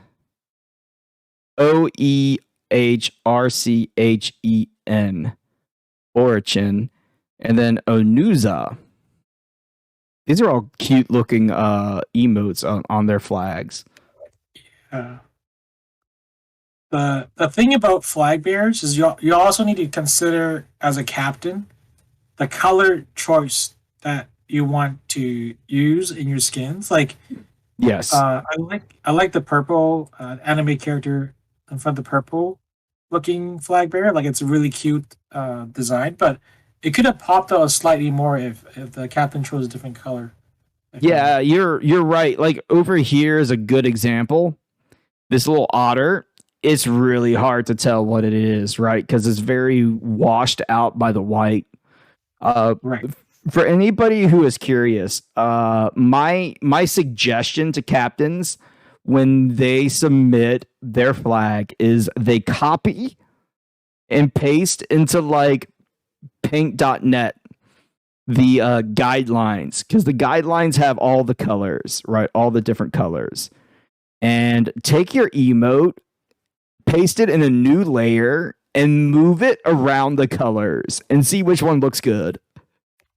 Yeah. What I did was actually I did that, and then I also had a voting. Like, that's a good way to have the community vote on stream or on your Discord servers and figure out what the masses like.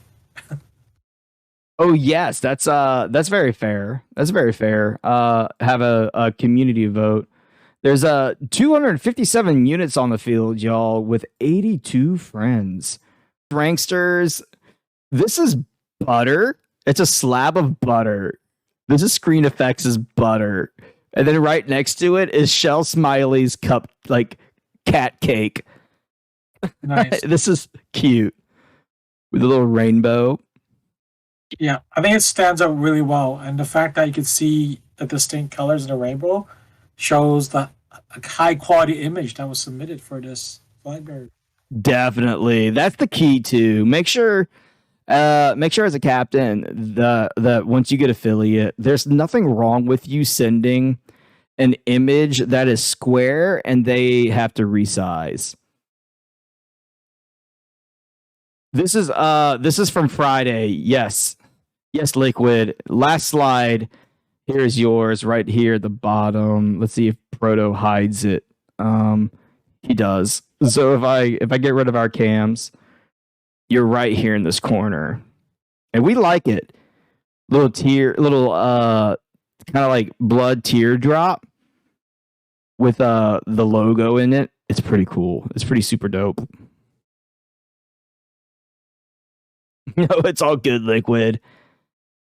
So let's see. This is Skia, Obsidian, Speakers Bleed, Stowis, and Taco Kilo.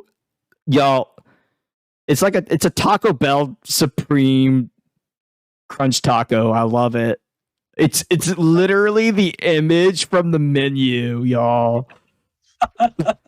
Like, it's literally the image from the Taco Bell menu.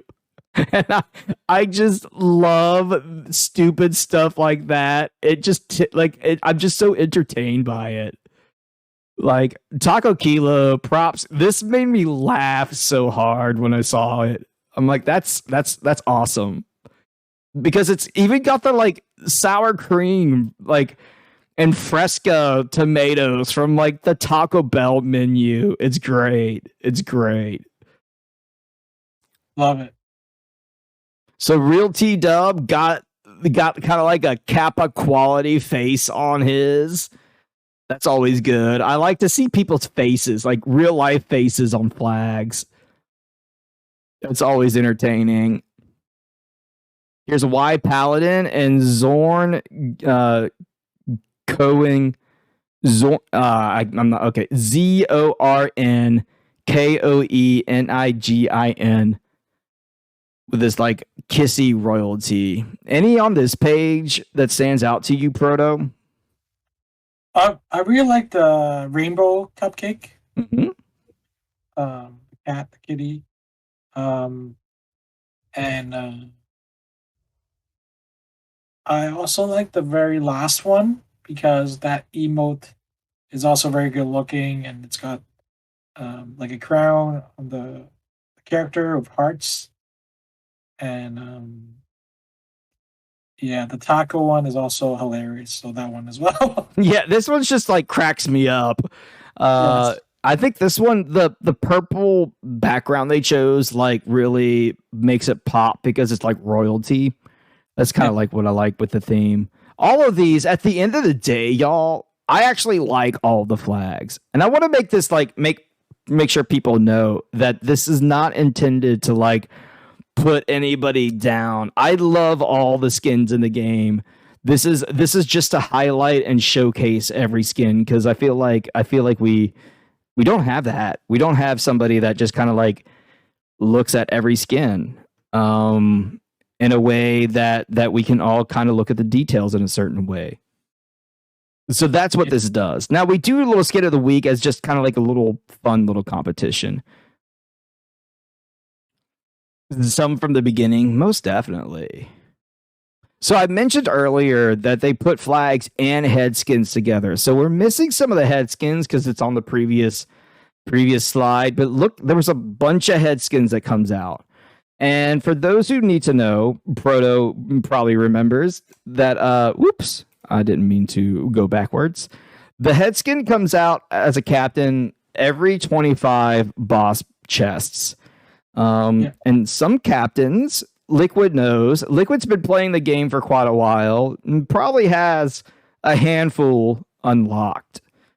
So you'll see captains that are getting like these 3 head skins, for example, because this captain unlocked a bunch of head skins when they became an affiliate, and they're just getting their skins. 3 skins, 3 skins. These are captains who got a lot of unlocks.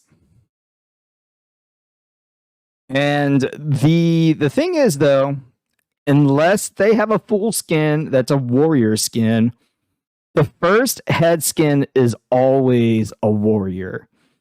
Right, Proto? Yeah. Always a warrior. So what I did was I took out all the warrior skins from all the head skins that were released. So these are the captains who got their first head skin in the game. Now, some of them, it might be the only head skin they have, and others are just unlocking all of them. But here you can see there is a drastic change in the quality, right? But the head skin is still a fun skin to have, in my opinion. One, Yeah. because it's intimidating in PvP. It really shows the commitment of the community to that captain. Like, I am there for this captain. Here's all their head skins. And also, it's the first skins a captain gets, honestly.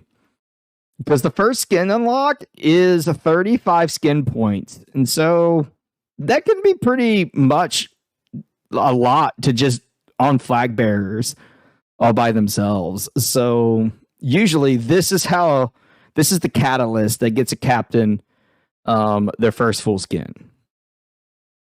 Totally. So And which one stands out to you, Proto? so I think the middle one definitely because how cute it looks. Yeah. It's almost like a polar bear, I think. But That I feel like the community of the captains on the left and right, they would be able to associate.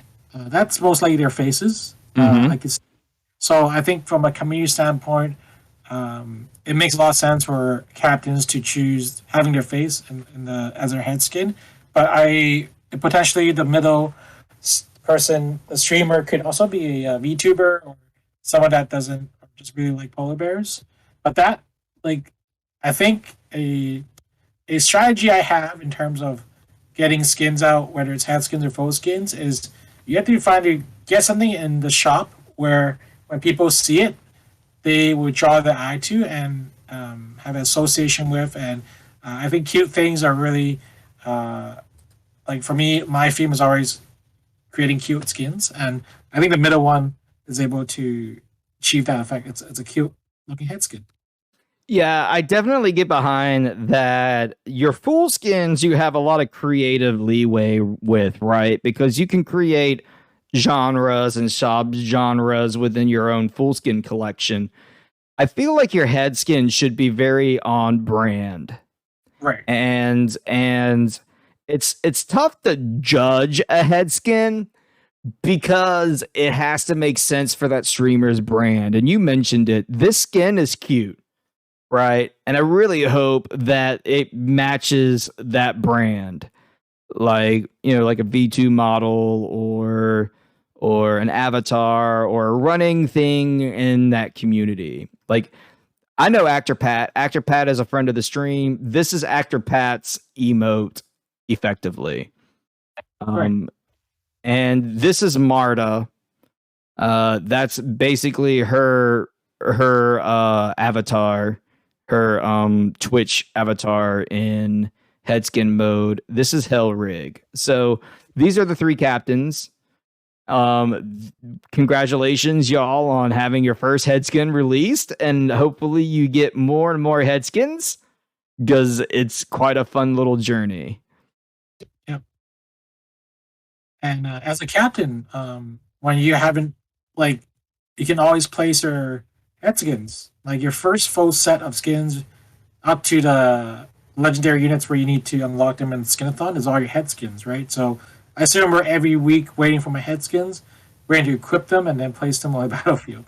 There we go. And what I like about your head skins, for example, Proto, the more circular shape they are, they look very well placed on the units because they're heads. So, but this is the fun part now, y'all. This is the full skins. This is the graphic that the dev stream shows. This is all the units walking forward.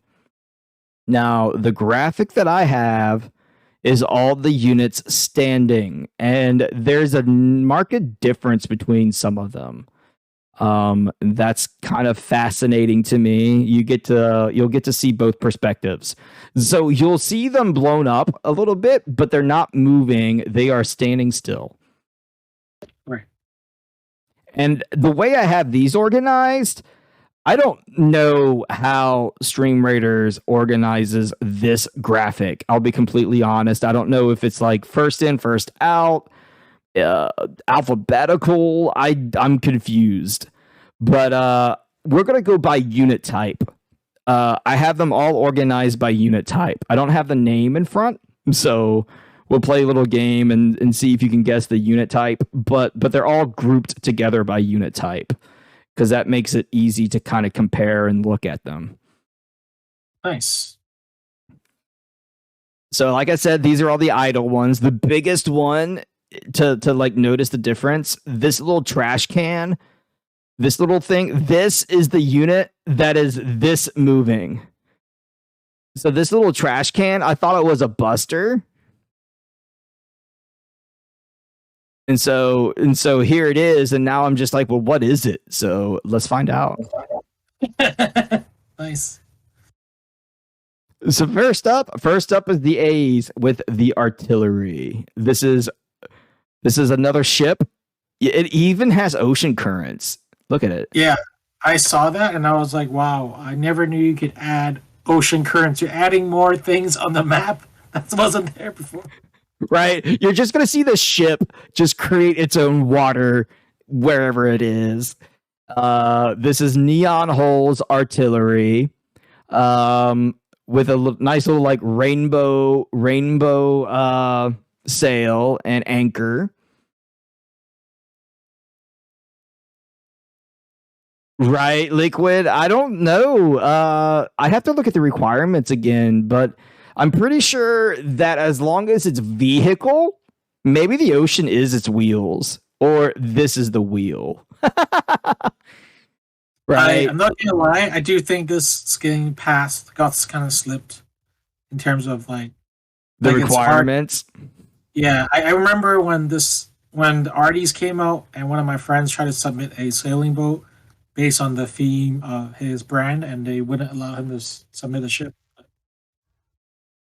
Oh, I gotta hide. I'm gonna hide my camera because I'm the offender. So I'll hide my camera. So this is the artillery. Now, next up, we have our berserkers. As you can see, each of them are holding 2 weapons in their arms. So we've got Lexi's. This little cute. I guess these are these daggers? Look like daggers. Super cute. It's hard to find skins when they're in like not order. Panther Gals has like slime goop. If Panther is in the chat, I would like to know what these items are. It turned out really well. Yeah, I like the detail. I like the detail in the skin, especially the bow. You have scythes from Ratchet 232s. Like a Beetlejuice looking scythe wielder.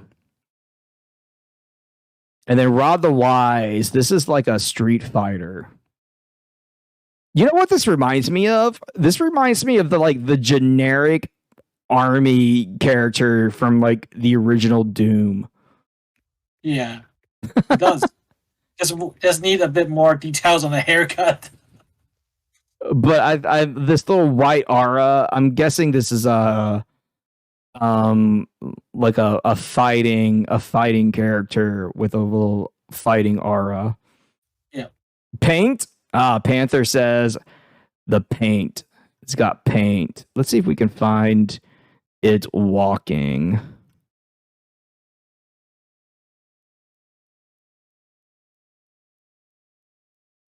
I don't see it walking. I have a hard time. Oh, there it is. It's walking with the paint glops. So it's got paint on either side. That's pretty cool, Panther. I like this skin. It turned out very well, especially the detail on the blink. Like the character idol with it blinking. Yeah. Next the up, subtle effects make a big difference. Like an eye that's just staring at you and an eye that blinks, or a pixel eye. It's like all the details matter in skins. Right. So the ship isn't going to have a lot of movement. So it's going to have the movement from the ocean and the sparkles. That's kind of like what I like here. Right. And the idol bop. And so now next we have like the busters. They said the dish that this is on stream, on the dev stream. I'm not going to attempt to say its name, but this is a food dish. Probably like a preserves of some kind, dessert. Yeah. This is Death Angel's Buster, a little robot, trash robot that blows up. He's even got the fuse right up here. Got King. Oh no, the Busters are. I'm missing somebody's Buster. So now this is another mess up in my notes. So we got to go to the store and look at the Busters.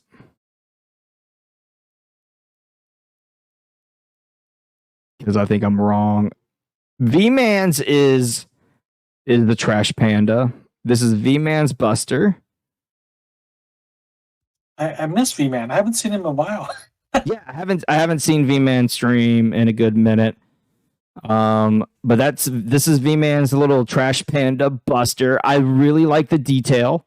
We'll get back to it.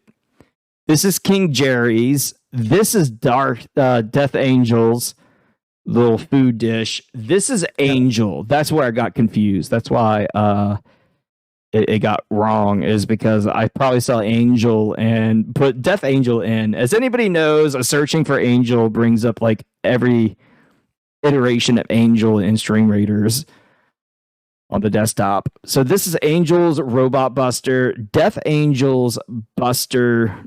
This is King Jerry. This reminds me of the little green ghost. This reminds me of the green ghost from Ghostbusters, but I know that's not true. So I wonder what this is. And of course, that's the panda. So this skin is Lexi's. Little redheaded berserker.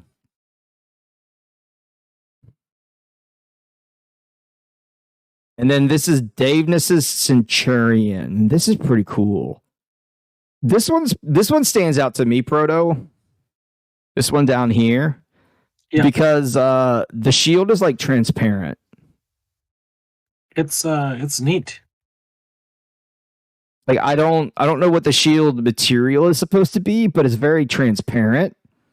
Like they put the little white like glow glare from like the light, right? But you can see the arm behind it.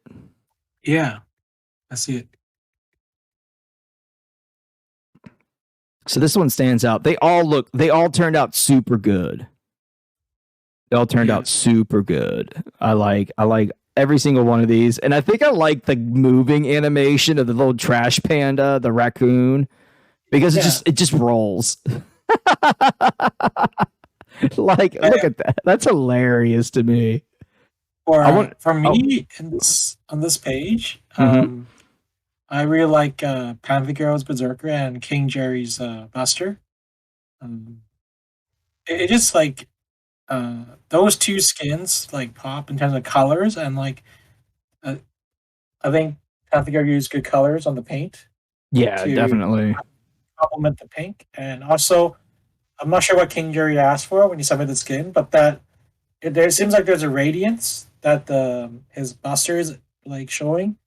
And it just really, it's like being highlighted all the time, especially whether it's on the screen on the battlefield, you're going to really catch your attention.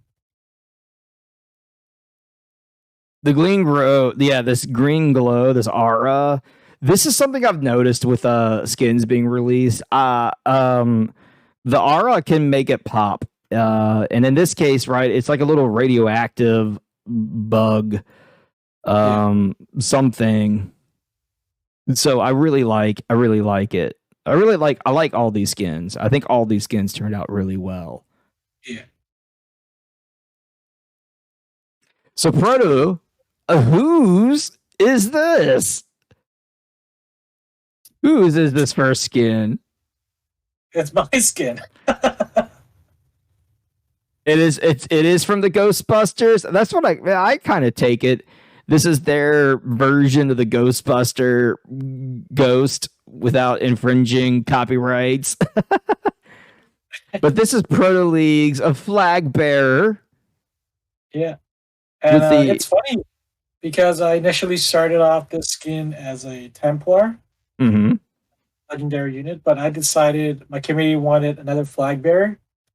And so initially when we got the concepts back, it was way different, and it wasn't as nice as we wanted it to be. It was actually like a very cute looking character from the Samuel collection, but obviously right now with they really cracking down on like copyright, so we made a completely different character. So it's still like my kitty collection like face, the head of the kitty, but it's wearing a sheep looking like suit, and then we asked for the rain effect. I'm not sure if they were actually supposed to do it, and they added rain to it. So I'm really happy, and the umbrella being colored is awesome. I think the rain turned out well. I like the little rain effect, and I hope it travels with it as it moves. I like the umbrella because it changes colors, like it's rotating. Yeah. I really like this skin. I know with copyright and intellectual property, they're starting to get really, really particular about it. But I agree with Yenny. This is a super cute skin. Yeah, it used to be pink, but that was a bit too close to one of the original characters, so we had to make it purple. And then it also worked out because right after I submitted the skin concept, I found out I got Twitch partners, so it's like I named the skin Kitty got partnered. Ah, there we go. And so yes, this is your second full skin flag bearer. I saw from the file. Yeah. So Now here is Rod the Wise's flag bearer. It looks super cool. Like a very mage like looking character carrying this kind of reminds me of the character from Power Rangers who's up on the moon. Yeah, like Rot the Rise is another friend and captain that has amazing skins. He definitely has a good eye for asking for the specifics that, and he most likely tweaks his skin to a point where he can make it like his own style. Like if you see all his skins, it's really nice. Yeah, this one turned out super well. I like the details on it. The dress, the wand, the staff. You know, for flag bearer, this is the flag bearer's like butter knife, for lack of a this is the stab tool. So I really like how this turned out. So next up, go ahead, Proto. Oh yeah, no, go ahead. Next. I was just gonna say next up is the flying rogues, and these all look pretty cool. You got Celtic corpses, lonely shark melbs, which is a flying shark. That one caught my eye right away. Like I've never seen a flying shark in my whole life. It's a little flying shark. I wonder what it throws. We can probably look in the store. I think that it would show in the store. But that's a flying shark. That is definitely a flying shark of some kind. And then you have Pitchets. It's got a little helicopter. A little helicopter like hat or something on it. And that's pretty neat. I like that effect. So you can't tell. I'm gonna bring up Stream Raiders. You can't tell, but it looks like the shark spits. Wow. Like it chomps and spits. It looks kind of scary, actually. Flying shark. Oh my god, the way it opens its mouth, it's like completely wide open mouth with a black hole. Yeah, it's very like pop emote. Very wide open. Yeah, and this like, little helicopter. They did a good job with the effects of the propeller and the helicopter. It's really nice. So yeah, the flying shark definitely stood out to me.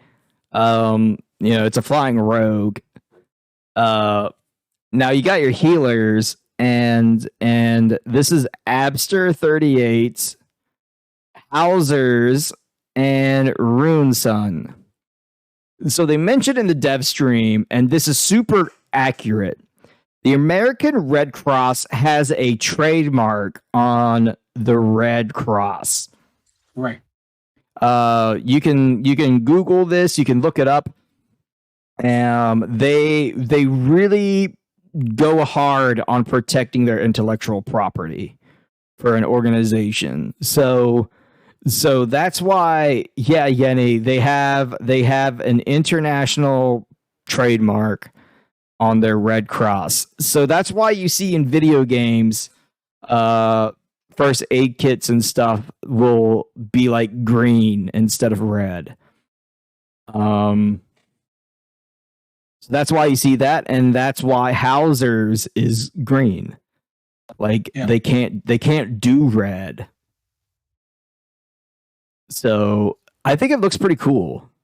I love it. I love how it jumps, and I love how there is like added like almost like a 3D effect to it based on the shadows. The only thing I would change is the staff to not include the cross, because that's a bit of redundant. But yeah, I see what you're saying. It looks, the way it jumps too. It's just hopping at you. And thank you for the follow, Refi. Oh, thank you, my friends. I hope you're doing well. So Abster's fish has like the heart that's like the lips. You see that? They're like lip hearts. I think that's pretty cool. Yeah, it's definitely different. And Rune Sun's like healer cracks me up because this is totally a lampshade. You can't tell me this is a lampshade, right? Like this is like the like somebody holding a lampshade as a healer, and I can get behind that. They're like tapping their feet to the beat, like they're about to break it down. Next up, we've got the monks, y'all. This is Dr. Krabby's little ink, like a quill pen monk. That's super cool. To be honest, the fact that they made it so tiny in terms of like half of the height of normal skins actually makes it stand out more. Yeah, I agree. I agree, Proto. It's super cool that it's like a tiny skin. I definitely get behind like the details in the small package. Yeah, it's so cute. It's like a Lego block, but it's like a paint. Yeah, like how you dip in your ink to pink to the ink. And so here comes J20P's Mermaid Monk. I'm a big fan. It's a lovely skin. The way the colors it's used is still on brand with J20's colors, Mhm. and also you can see the mermaid tail at the back, and it's also got a water-looking wave effect, like it just came out of the water or surfing above the water, depending how you see it. But it's really nice. Oh, Krabby does letter writing streams, so this is very on brand. So we talked about that full skins, and you mentioned J20's coloring schemes. So you can tie different branding in with your full skins, and that's pretty cool when you do things that are like your community would definitely get behind. Because ultimately that's what your skins should remind people of when they get them, right? They should remind you of you, them of you. So, and stars, this is stars.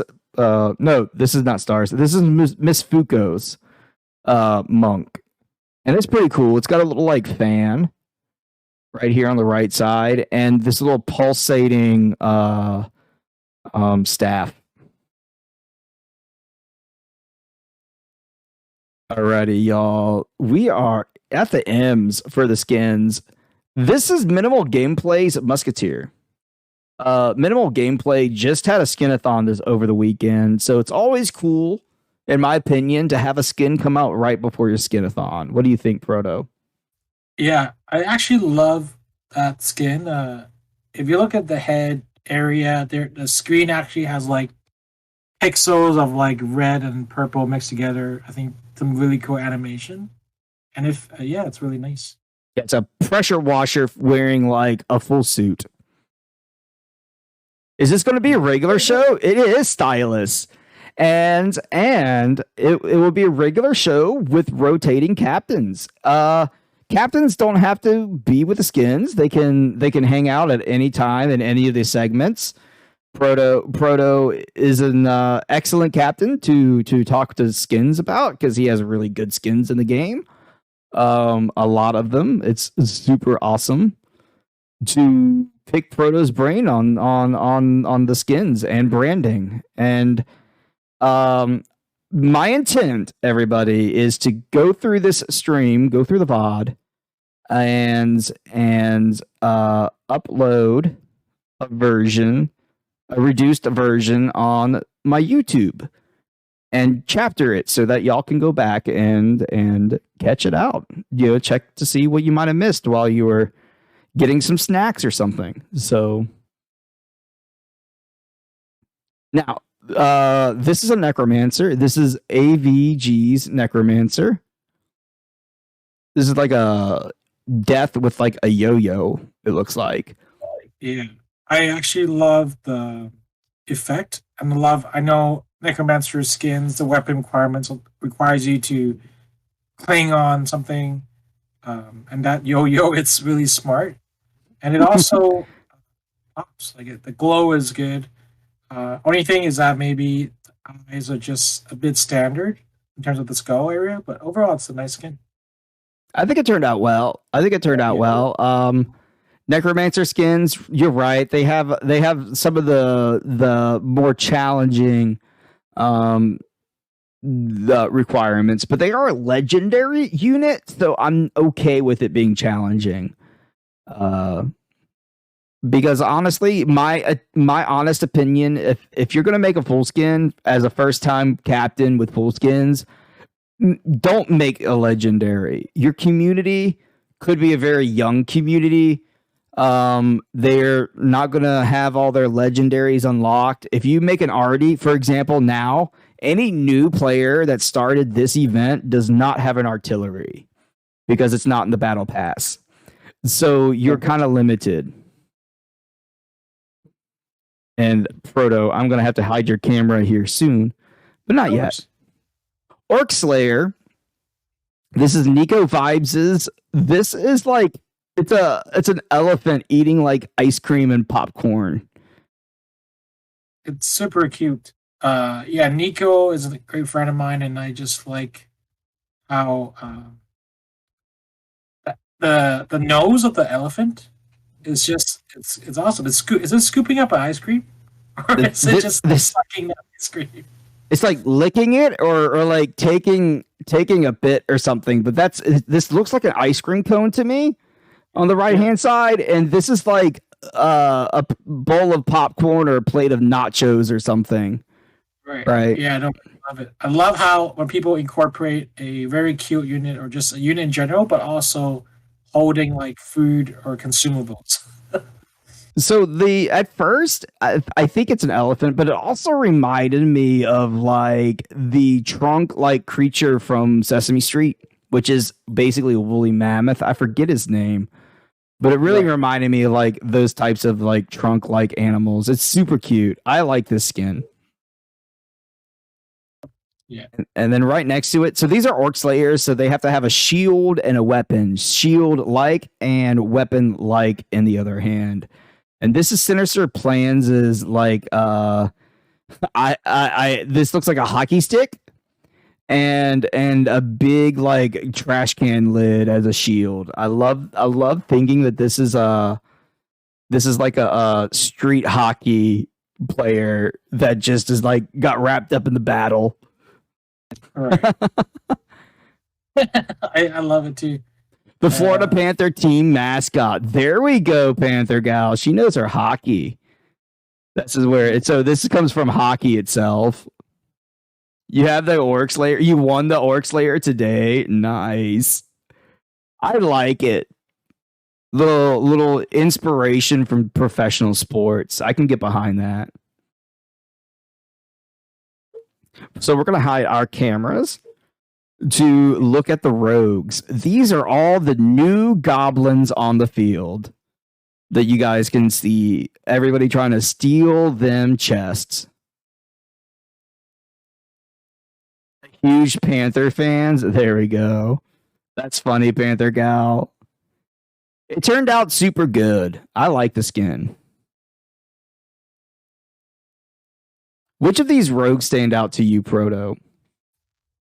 They're all very, very good. I think the second one, the fourth one, and the sixth one, they're all like so unique and strong in terms of skins in their own way. So from left to right, this is Anjo's Gingerbread Man. This is Blues. It looks like a cute skull character. It reminds me of something, and I can't put my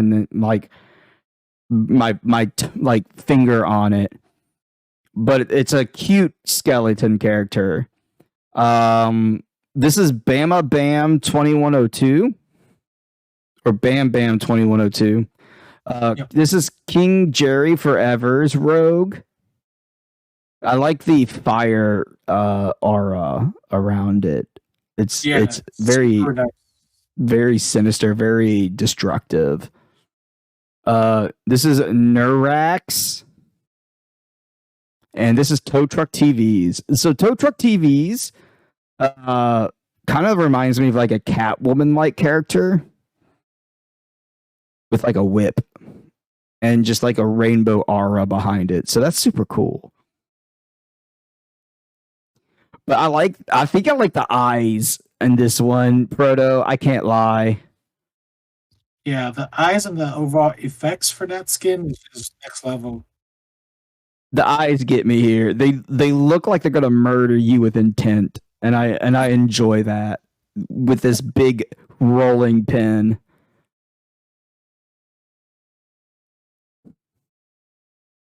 You actually won a B2B, but you didn't get the second win in another stream. Oh no. The colors are absurd, stylus. I really enjoy all these rogues. These are the new goblins on the field, I call them. You're going to see all of them. And I wish this character seems so familiar and I can't remember where it's from without asking the captain. I can't put my finger on it. Yeah, that tow truck TV, when it like attacks, there's actually a rainbow effect as well with the pink weapon it's holding. It also has a rainbow effect. Man, that makes just that to the artist, the color scheme to make something cute. So Blues mentioned in the Discord that when you let the artist have like free reign, sometimes the most cool stuff comes out. So this must have been a skin. And if this is the skin where he means, yeah, I agree. That turned out awesome because it looks so good. It almost looks like a skeleton that got raised from the necromancers. Right? A special little skeleton.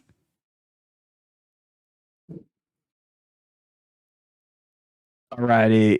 We're almost there, y'all. So we got Shan Chan. Shan Chan had a skinathon last week. Sending the concepts he got for it. Nice. This is San Chan's little Charmander like, right? You got the little fire salamander looking face. Saint. So this is super cool. I like it. Yeah, very nice. And the one thing about like Shan Chan is that she draws all her skin concepts by hand. She's an artist, and it's just super cool to see the creation like from her art into skins. Nice. I draw mine, but I don't call myself an artist. we have another Panther Gal skin. This is Panther Gal's tank, which is amazing. I love this tank because of the floppy ears. Like, look at these ears. They're just flopping. Yeah, I love this skin as well. And I think I'm trying to find an emote of Panther Girl drinking coffee. It's just done so well. It's the coffee. I guess this is like a spoon. Is this a spoon that you would use to like stir your coffee? I have like ridiculously tall spoons that are designed to stir coffee. So this is adorable. And the biggest thing that I love these ears. I like these ears are to die for. Just the fact that the way they flop just entertains me. That's like the kind of like we mentioned it so many times, but like the attention to detail, right? You could just be bobbing up and down with ears, right? Like the tank next to you, but the fact that yours is flopping just makes it pop and stand out. Yeah, and also the coffee is hot right now. As you can see smoke coming out from the coffee cup. Yeah, it's super cool. Oh yeah, and the hair, the bangs, right? There's a little jiggle physics type thing going on with the hair too. There's a lot that I really enjoy with the skin. It's super cool. And it's simple, right? The like the face and the body is simple, but like those elements just make it stand out. Definitely. And this is V-Man's tank that this looks like a saber sword, and it might be based off of a sports team. But it's a tank. It looks pretty cool. I like it. Yeah, and it's also his rat. So V-Man has a good theme going with his rat. I like how he's adding different unique characteristics for each of his skins and class of the how putting his character into different unit classes. No one gets between you and the coffee. So this is Hauser's Templar. This is pretty cool. So we go from the cute skins, right? And I want to mention when you get to a skin that's like serious, like you load up your Ninja Gaiden, right? And you don't expect to see like cute pixel art. You expect to see intense pixel art. And this captures that very well. Like look at the face. Like Yeah, definitely the face and the eye. You can see one eye is red. You see the weapons. Like this guy's ready to license to kill. yeah, it's a Templar, so this is the big weapon. There's another item it's holding to. I'm intimidated by this skin. I think it turned out very well. It's a very well skin. I know we like to dwell on the cute skins, right? But also I want to pay homage to like serious looking skins that like turned out super awesome. Yeah, And then here's another. King Jerry had a really good Friday because this is King Jerry's vampire. Very reminiscent of like a bug insect. It's breathing fire.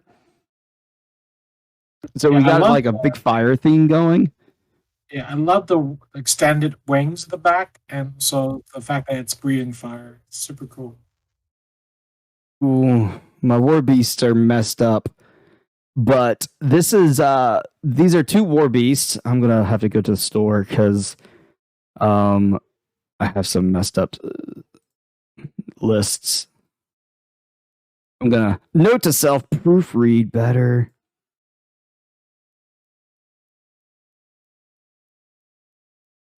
So the saber-toothed tiger. If you guys remember, here is what we saw on stream, right? On the dev stream. You just see this saber-toothed tiger like prowling, right? It's just coming at you. But you go to the store and you see this. It is meditating, Proto. It is a meditating saber-toothed tiger. Like, it's not just standing idle. It is getting in the zone. It's like getting ready to attack, man. So this is from In My Pants, and I enjoy this idle animation from this War Beast unit because it is about to kick butt and it's getting ready to. I can't lie. I dig it. I can get behind it. I love it. It's nice.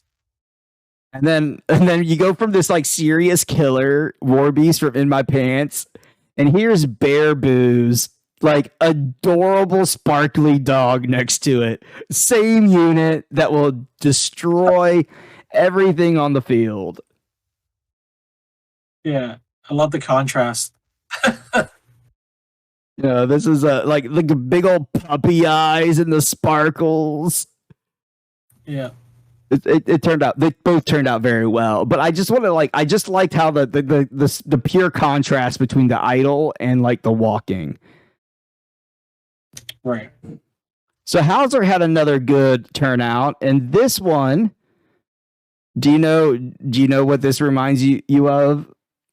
Well, I don't know exactly if it's the character in Marvel, but it reminds me of like Loki holding a box, but I don't think it's like I'm not sure if it's the right one.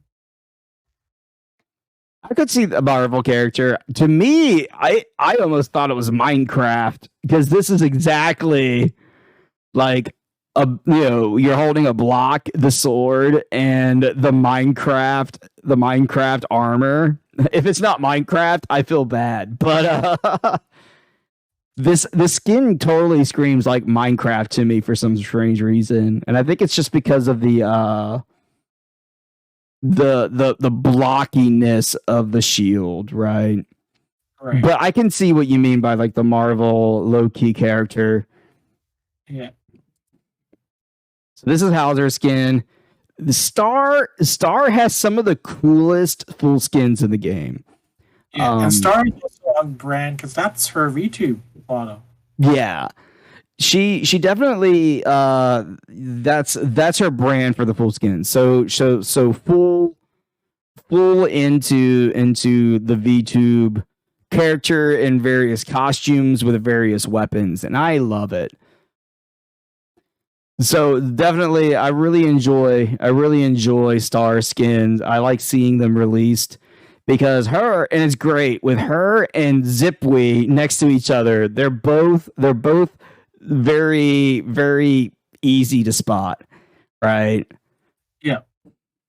This is Zipwee's warrior. These are all warriors, by the way, everybody. And pretty out in the field.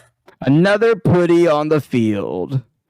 And Zipwee had a skinathon, and he was doing. But yes, Zipwee did a skinathon, and he gave like lore behind all of his units, and that's pretty cool. If you guys didn't catch it, you should really catch the VOD and catch some of the lore that was released. And he has a Discord channel that describes the unit lore. So he's got like a very campaign storyline that's pretty cool in the background on all of his units. That's super cool. Yeah. So these units are not eligible for skin of the week, but I like to like stare at them anyways. We're just going to look at the ones that were released from the picture. These are the epics. These are pretty cool epics from J20 epic full skins. Let's see. It's J20 and Jakey. So we got Jakey and J20. Yeah, the Jakey one is really cool. I saw it, the concepts. It's a Street Fighter inspired character Blanka, and I love Street Fighters myself. And I love this is a smart way to use an epic unit because the contrast of the flames and the bigger version shows it when you use epic potions. So it's really cool. So it's kind of like the PvP skins, but better because this aura is like amazing. Like it's just fierce. Yeah. And I like this too. This is like the baby from The Incredibles. No. Is it? It's a baby. Like yeah, it's a baby character that turns into like a monster. Yeah. So this is super cool.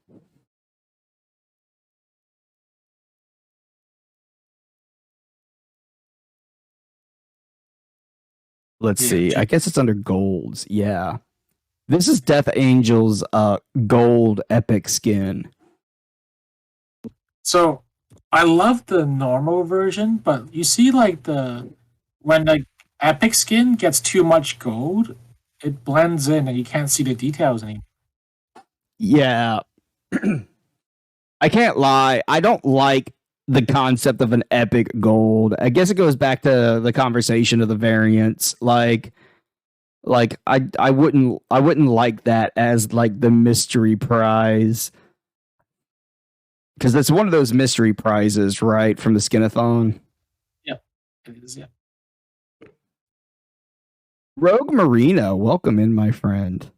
Hey, Rogue. And then these are the gold skins that were released by the cool captains with gold skins. So Proto, I know we went through that was like an hour segment. But did you have any skins that stood out to you from the entirety? Yeah. Um, I think I'm just gonna quickly go through this store again. Um, I like Blue's Clues Rogue. It's a very unique skeleton and colors of the candle. Uh, this week was a strong week of skins too. Um, Yeah, I agree. There was a lot of good skins, and sadly, this skin got pulled. This is like a little cat that dabs. There was something wrong with the animation, according to the devs, so it got pulled. So, Liquid, to answer your question, gold skins and epic skins are unlocked during skinathons. So typically 100 skin points unlocks a full skin for the captain. But during a skinathon, there are levels that instead of it being just a full skin, it will be an epic skin, for example. And then another level later will be a gold skin. So those are where you unlock them. So as a captain, you can't unlock epic and gold skins until you get 2 full skins of the game and schedule your skinathon. Yeah, and it's also very you have to really kind of like figure out what you want now because of the new variants that GameCow and I talked about earlier. Because you can either aim for a gold unlock or a diamond unlock or another hologram unlock. I messed up and showed the winners, but I do agree. I like Blue's skin. It turned out super well. I like all the skins. Let's be real. At the end of the day, every skin looks amazing. So all skins of my friends too. Like I think that's often really hard when you talk about skins because some of the skins during development process I've seen before, like Panther Girl. I always see her concepts. I know, like when you gave advice, have you seen that skin before it's released? You actually have you just from a psychology standpoint, you have a attachment to it because you remember it. But yeah, no, and then that RD that we saw earlier, the sailing ship skin, the RD, it's just super cool. The rainbow flag. There's so many good skins. I like every skin. It's hard to quote pick a good skin, and if anybody remembers the show Whose Line Is It Anyway, it kind of boils down to that system too, where there may be some points, but also the points don't matter because they're all so good. So you just kind of pick one that, like, in your gut, like I just did for Proto, which one stands out, and that's the one that got the reward basically because they're all super good. They're all super good, and like I mentioned earlier, the winner of the flag bearer, because I'm a big fan of real faces on flags. So the real T-Dub GGs, I'm gonna gift a gift to your community that will be your flag, and Hellrig, this cute little polar bear like head skin, your community is going to get gifted one of those, or perhaps it'll be your flag bearer or any other skin. And V-Man's Trash Panda little Buster is the winner. And if you guys are interested in winning the skin of the week, which is the Buster, if you want to win V-Man's Buster, exclamation point SOTW, if Nightbot is awake, exclamation point SOTW. I love how I love your selection because they're all, I would say, clean skins. They're just like to the point. Especially the warrior, we mentioned how cute it was, and also the Buster. Not only does it look like a clean skin, but the effects and animation, the contrast between the idle animation and the movement animation is so drastic that it makes it look so cool for a full skin. I think, yeah, that one and the Sabretooth stood out because of the huge difference in the skins. But like I said, if you were to give me the same set of skins a month from now, I probably wouldn't pick the same because they're all so good. It's really, really tough to pick But we picked one. V Man is a really cool stream to hang out in every now and then. I haven't seen him stream in a while. Things happen. I was gone for a good minute, so I understand. But y'all, I'm going to run this giveaway uh after the battle, so you guys have like a minute or two to get in to the giveaway! Exclamation point SOTW. Now, Proto, the last slide is just the dev's roadmap, and then that will give us a chance if you have any parting words or discussions or things that you would like to bring up and talk about. So yeah, everyone. Once again, I know a lot of people already know me here, but my name's Proto. I Stream Raiders, Marvels, and now I'm branching off to variety games. I started Pokemon Legend Arceus, and I want to finish it on my stream. I know it's a long game, but I want to go through at least the main story with you. And now I've been kind of doing a lot more Pokemon stuff with PCG and trying to open my Pokemon cards that I've got.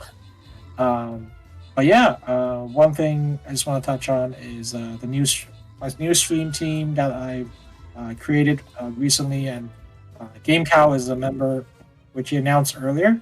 But yeah, I think we're really working hard on the stream team, because I know is like a Twitch stream team can mean a lot of things in terms of grouping a bunch of friends together, have a community. But I think one goal I have is bringing that energy we have learned from being stream raider captains, sharing the love and helping others, extend that to across Twitch, and also helping each other grow in a sense of delivering content with each other, and that could be done through like participating in different events that others are hosting, like Game Cows Stream Raiders Tonight, and also hang out in each other's events, whether it's a charity event or a skinathon, and playing games with each other. So we already had a good time playing. And it was an impromptu game night when Panther Girl and Game Cow and me were just playing Fall Guys together, and we would like to love to invite people outside um, either of our communities to join us next time. I think it's fun.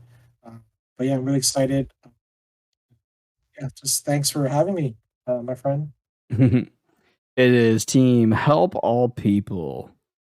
Yeah. It kind of grew from you, Hauser, and Amner's adventure push for partner. If anybody wants to know, I don't like the term push. I feel like it puts too much pressure on those involved, and pressure with expectations and the inevitable rejections just puts me in a bad headspace. I personally don't like the term push. I don't mind if others use it. I just have a strong opinion against it. I like to say things like adventure, and it's just a frame of mind for me.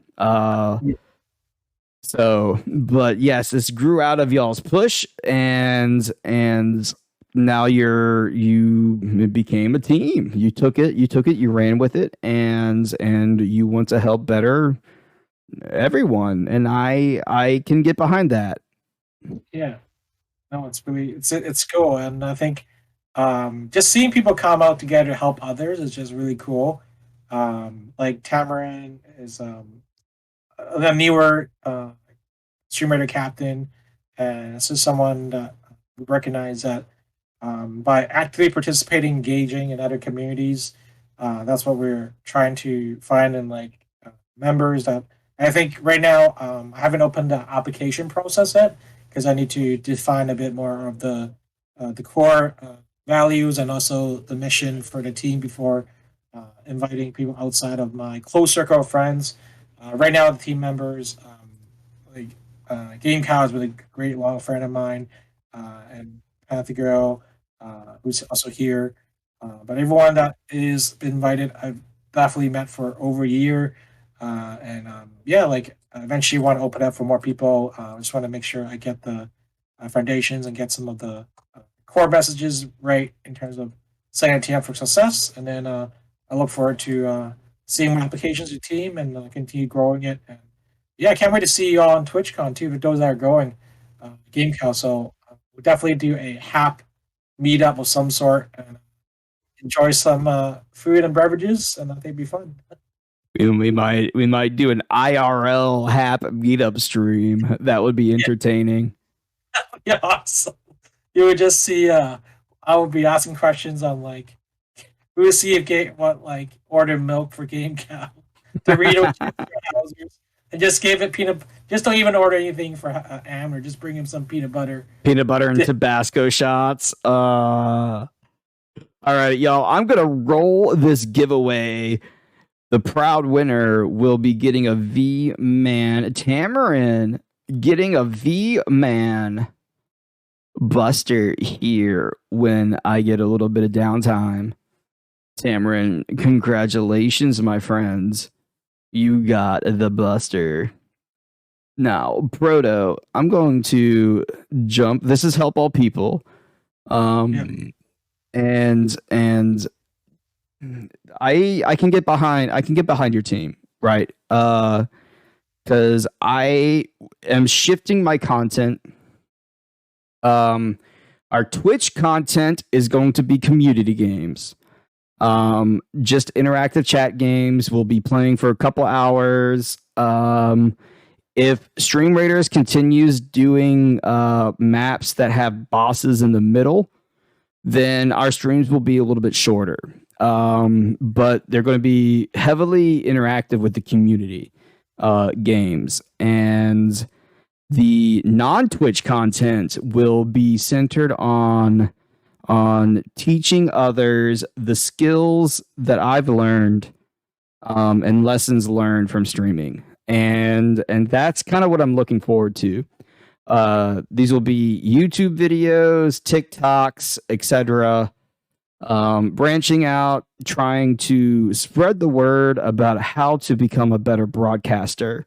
If you want to be a broadcaster, how to become a better one. And just some stuff that I've learned along the way. Because you learn when you watch it, and then you do it, and it reinforces it. So, no, it's definitely like streaming is not easy. I think as much as it's really accessible, like getting a camera, getting a mic, getting the first step into Twitch is very accessible. So I'm happy that the technology is so easy for everyone to use. But also, I understand how hard it is to gain your initial viewers and build your own community.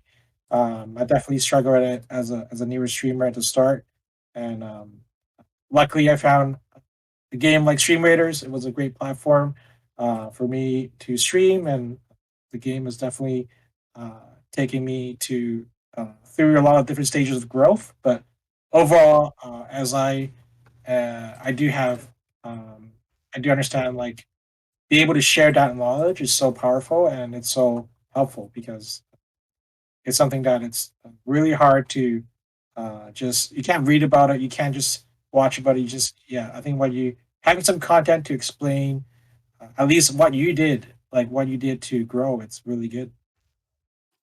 The you kind of hit the nail on the head. The running joke, right, that happens in the community when people ask questions is how do you become a streamer? And the joke is just download OBS and hit start stream, because that's literally all it takes is to become a streamer, right? Now that doesn't mean anybody is going to watch your stream, right? So usually when people say, "Hello, Sickness, how are you?" Whenever they say, "How do you become a streamer?" they mean, how do you become a broadcaster with an audience, right? How do you get viewers? How do you get engagement? How do you build a community? And that's not just something that you download and install on your computer and boom, it happens. There's different paths that everybody takes, and I'll I plan on giving people's my path, my perspective. And there's a lot of cool tricks. I strongly encourage people to never use Streamlabs. Only download OBS. Yes, Streamlabs streamlines the process of streaming, but it also gives you like a handicap that I feel like if you just start out with OBS, you're already not having to relearn the system. Right. That's my opinion, but so it's little stuff like that. Like I'll make a little video that says don't download Streamlabs. If not, they're bloated. Yeah, don't do Streamlabs. Don't do Twitch Studio. It was so promising, but it just OBS. OBS has so many plugins that you can basically create such a polished show if you dedicate the time to learning what you need to do. Yeah. Oh, for sure. And one thing that I guess I think now I really was able to craft a device that's like kind of I never really like after reaching Twitch partner. I think one thing I've realized that is engaging with everyone that comes to your stream is so important because if like I think we all get opportunities to shine when we stream, whether it's through special events and stream raiders, or through a raid from a friend, or just a chance that you got discovered by someone. They came by your stream, and the fact their first impression of you is very important. And if you're able to at least say hi to them, welcome that person to your stream, that could be your viewer for the rest of your life or rest of your life as a streamer career, right? And I think some people don't realize that Twitch discoverability is so hard that having someone visit you for the first time is actually a opportunity that you cannot miss in terms of like welcoming them and trying to build that initial relationship of community, having them invite you community. So that's something I feel like it's not too late for me to do it every time I see a new follower or viewer, but it's also very easy to forget to do sometimes because you're overwhelmed with other stuff going on. Yes. What I like to do, because it can be pretty hard to juggle between your stream and raids, is you can go to your Twitch activity feed, hit the filter button, and find the raids. And then just go and make sure you're following those people because they showed you their community and you can check them out. If you don't already follow them. And Liquid Music is right. I just realized this is the little stuff that can really aggravate me sometimes with stream raiders is why it's almost the middle of March and this still says February dates. Right? I know it's minor, but it's also, it's one of those things. They need to look at their process of how to change this to make it quick forward and easy. Yeah. And you don't know how many tickets you got for last event. It'd be cool to just know. Remember yourself that you worked hard for 45 tickets. I have a running joke. I haven't done PvP in so long. That the last time they didn't reset the tickets, I joked. I was like, I almost want to start PvP just to see if I still have 45 tickets. But yeah, I mean, so here we go. Here's the roadmap. These are the dates. March 9th is the next versus date. So that is Saturday, I believe. Yeah, this coming Saturday. March 19th. But you mentioned something that I talked in another Stream Raider interview. Well, happy birthday, Rogue Marina. I hope you get some bones for your birthday. And get some PvP tickets, and maybe you will win. Get that birthday luck. But you mentioned raids. You don't play on the weekends? Oh. Make an exception. Get some good luck. Enjoy your birthday, though. Liquid music. It's not that kind of stream. But it was mentioned I mentioned it before about a raid where that is an opportunity for you to make the case for that person to come back and watch you, right? Like there's a thing people will follow because it's raid hype is follow and break the streamers alerts, right? Especially Streamlabs, because Streamlabs is broken. You can break the alerts very easily. But they may not return. So how do you get them to return? How do you get them to where they don't turn off the bell? Right? They get the notification because they're like, this person is interesting. I want to come back. Right. I think one thing for me that worked is like that familiarity of some of the things I do or say in the stream. Whether it's like my catchphrase, let's go get it, or like there was a while where people come back for that scene I set up for my flying, the Dogecoin flying to the moon skin. So there's the people that directly came back for those content that they enjoy. But it's also finding a bit of a refreshing content, because I think a lot of times people do want to see something new, and even the day when I'm exploring other games, like don't be obviously there is this like signature content that people expect, or like expect the streamers to do, whether it's your main game or not. So for me, I still play Stream Raiders and Marbles at the start, but then now I'm really transitioning the second or third hour of the stream, playing something else, and still be not something, just refreshing content for people to see.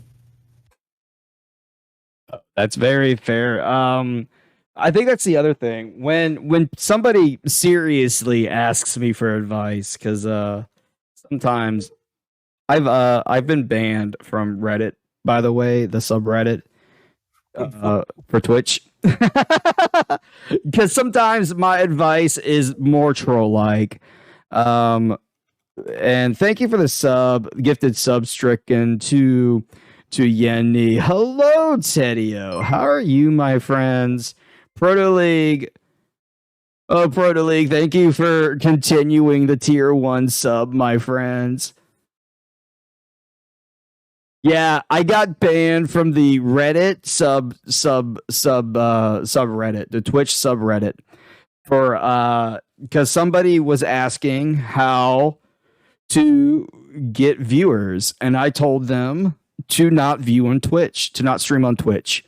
I told them that Twitch is not where you're going to get viewers, because they wanted to play a game like Apex and Valorant, which are oversaturated categories.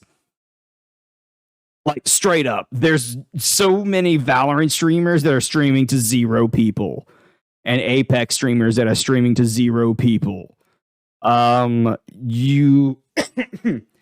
There's no reason for you to be streaming to 0 people. Serious opinion. If you have 0 viewers, you're better off doing something else.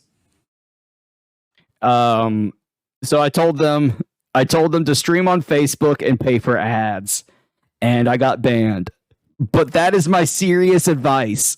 If you are going to stream a game that is saturated on Twitch, go to Facebook. It is a fast-growing market, and you can pay for ads that are super cheap.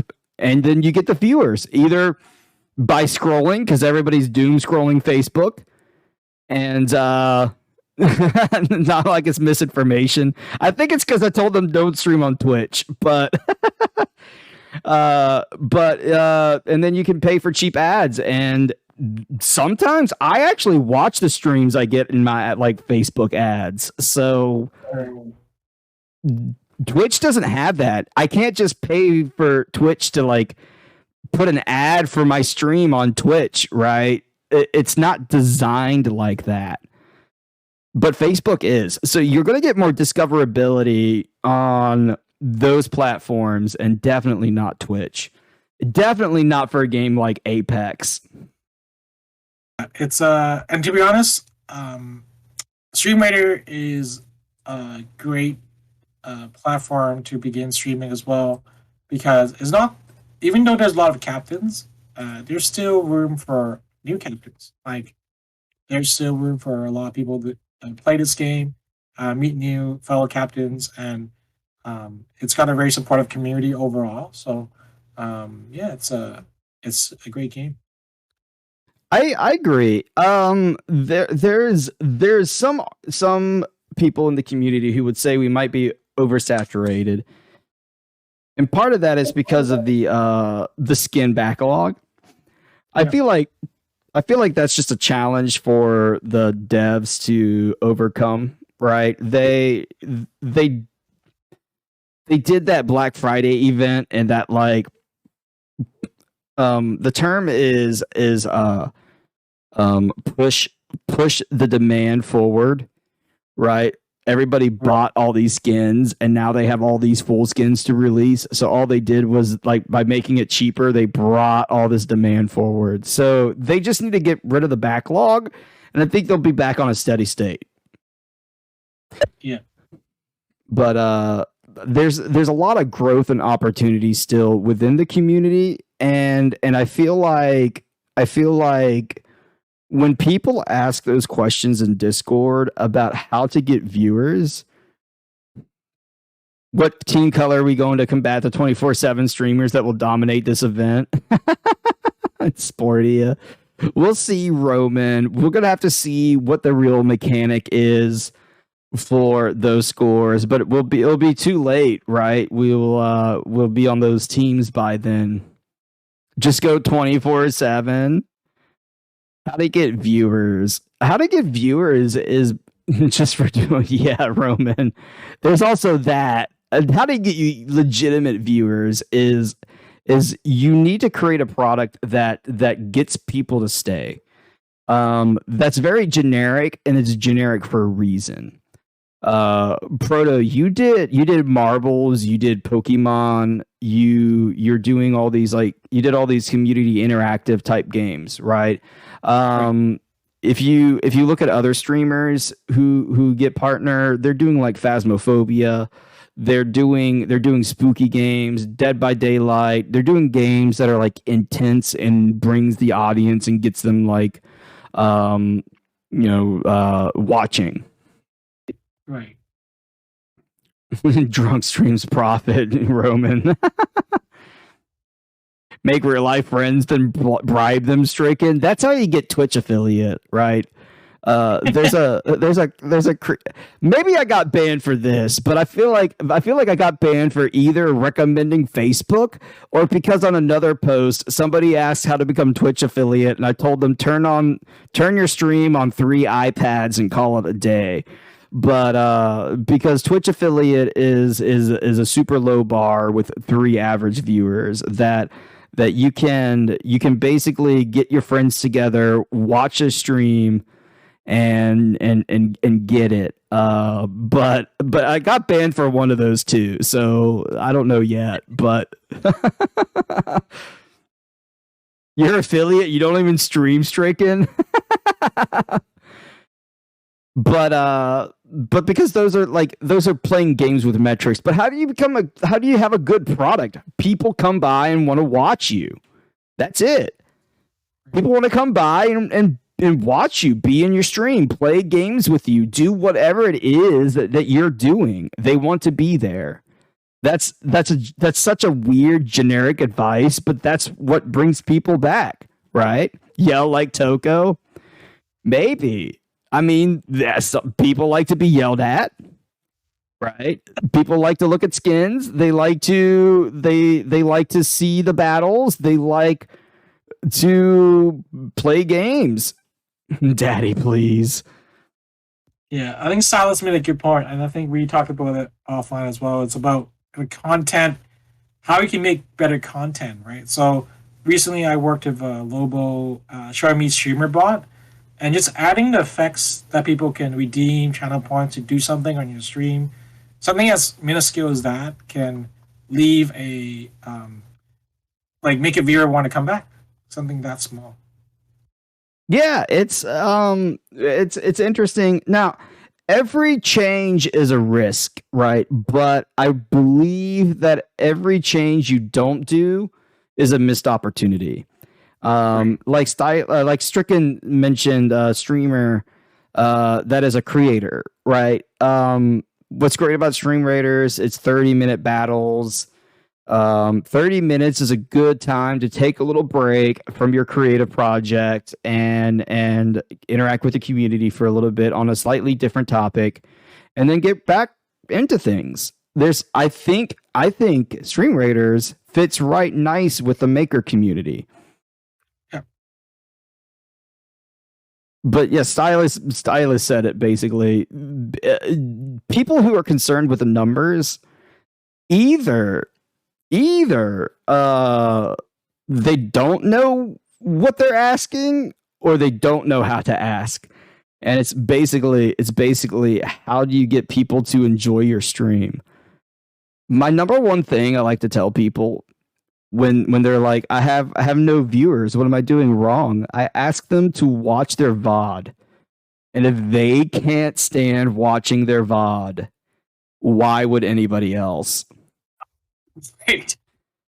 Like you have to at least enjoy the content you create, because it's really tough to expect others to.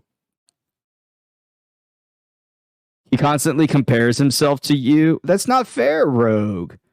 It's not. Don't compare yourself to other broadcasters, because they may not be in your market, your niche. What if you can't stand your VODs because you can't stand yourself? So, Yenny, my recommendation to get over the aspect of you not liking your voice is listen to yourself every time you speak. Like right now, I'm monitoring my microphone. I hear what you hear and not just my internal voice. Yeah, Lakewood, you should review your VODs very often.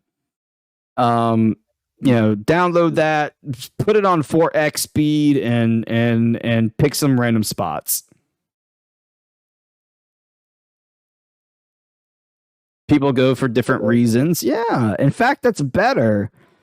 Sometimes it's good to have the same community, but also serve your audiences differently. You need a voice changer soon. I also think one thing that distinguishes a stream that people want to come back sometime is just chat, community, and your mods doing a very simple role of like being there for you, or being there for the new person that's coming in. I think I'm blessed with a bunch of great mods. That Yanni's one of my mods, and I think having great mods on your stream helps a lot in terms of keeping the streamer being able to run their content, and also in the same time interacting with everyone in chat, which you could miss because there could be a lot of people. That's very fair. So there's a mod appreciation going on with Twitch that they're doing kind of a mod appreciation thing. If you don't know about it, Proto, I'll forward you the tweet from them. But it's like a little contest, and as a streamer, you do a little thank you video to your mods, and that's sweet. And you kind of hit the nail on the head. What do the mods do? I can get Nightbot to filter and block, the follow bots and the want to be famous and people who come into chat that like try to skirt, curse words and derogatory terms and stuff that just makes like the stream not fun. But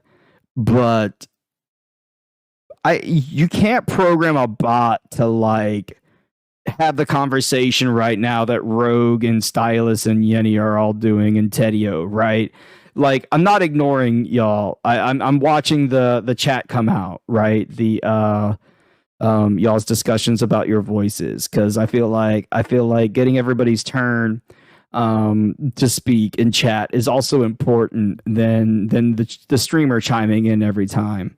But the mods are there to be able to join that conversation and discuss things through.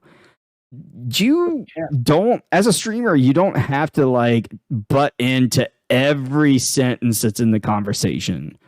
You can contribute to the conversation that's happening in chat. The feel good train has arrived.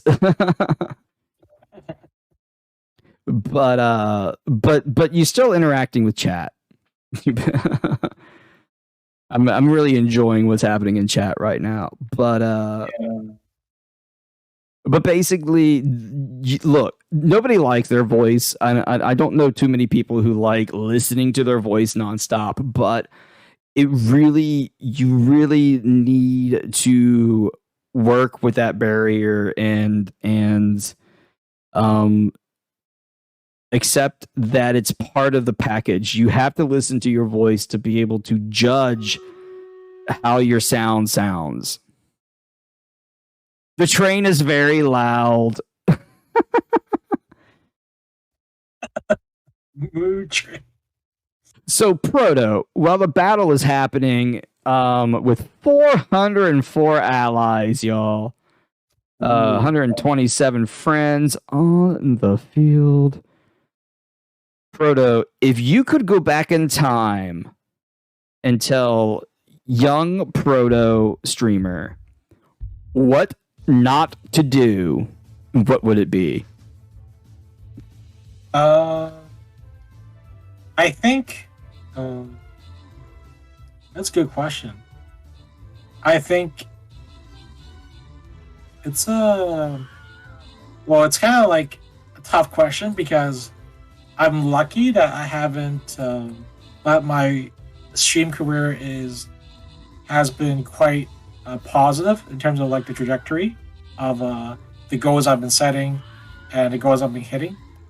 But one thing that I think that's important for someone like that's has this urge to try to grow and take their stream to the next level is understand your limits in terms of like it's hard to not spread yourself thin when you're trying to network engage with so many different streamers, right? Like I've done a lot of networking, meeting a lot of streamers, but as I kind of grown into like once I hit as a partner, I kind of understand the importance of actually developing stronger bond relationships, which is like tough because if you're talking to like if I'm visiting like 50 streamers a day, right? It's impossible for me to keep in touch with 50 people and always kind of be in their streams and keep that networking and relationship strong. But at the same time, it's like you really need to find people that are like-minded, people that you can really connect with and continue developing relationships, because it's just a lot of times, even though like you want to be everywhere and like help everyone at the same time, you also need to really find the people that you really have a like mindset to, and that way you can focus your energy a bit and not kind of also burn out or like always be like if you feel you need to be there, but like develop those strong relationships once you find like-minded individuals, I think. That's fair. I can get behind that advice. That's actually pretty solid advice. It's very overwhelming at first, right? You jump headfirst into Twitch. GG's, y'all. But you mentioned it. And I think you hit it spot on that it's very easy to overwhelm yourself with the networking. Yeah. You need to recognize both, and this is advice for streamers too. People will come and go, right? Like they'll hang out with you for like a month or so, and then they'll go and hang out with somebody else for like a month or so. Like for whatever, things happen and people will rotate. I hate to use that phrase, but that's kind of like what's coming to mind. People will kind of like rotate through. Comes in cycles, yes, Stricken. And what you want to do is welcome them when they're there and welcome them when they come back. That's the best. Don't ask where they've been. That's such a rude thing to do. Right. Like it's I know it's not a fair comparison, but like you watching an anime and the series is over, and so you go and watch another anime. And then the new series comes out, so you go back to your original anime. Things happen. People will go to a stream for a minute and then go to another. It's ebb and flow. It's part of the process. Right. But don't get overwhelmed by that as a streamer, and don't you yourself as a person, as a viewer, don't try to like spread yourself too thin. Recognize that like it's okay to just watch. You don't have to say anything. There's nothing wrong with the lurker. Yeah. But GameCow, what about your experience so far? I think for someone that's streaming for just the time frame you have been, it's definitely been able to grow, hitting the SR partner and continue to grow with other platforms. But what do you have to say for younger GameCow? Younger GameCow needs to understand that a lot of things, because I'm still trying to understand a lot of things. But let's think about young GameCow. Young GameCow needs to know that he didn't have to spend all the money on the most expensive toys, that he could have streamed literally 10 years ago when he wanted to. That's what I would tell young GameCow. Young GameCow needed to have streamed when Twitch like started, because that's what I wanted to do. I wanted to stream Let's Plays about 10 years ago. Right. And it would have been just me sitting in my room playing Minecraft, because that's literally what like the thing to do was back in 2013. If I could go back and tell a young version of me anything, it wouldn't have been young streamer me a year ago. It would have been 10 years ago me that said, I don't want to get into it. I don't have the equipment. I did. I should have streamed and seen what happened. Yeah. And you know what? It goes to the fact that I think the fact that we're all here, the cross content creation is also important. Like, I'm glad you're doing it, using part of the show and stream tonight and putting out on YouTube and other platforms, because that's important. So yes, that is because those in the streaming circles know Twitch discoverability doesn't exist. Now, Stream Raiders is interesting. If I could entertain y'all real quick with a blank slide. How do I end the slideshow? There we go. I'm just going to start a new slide that is completely blank. And it is a drawing board, basically. Oh, look, I messed that one up. I love your slideshow, by the way. Like, thank you. It feels like you're Professor Game. Dr. GameCow.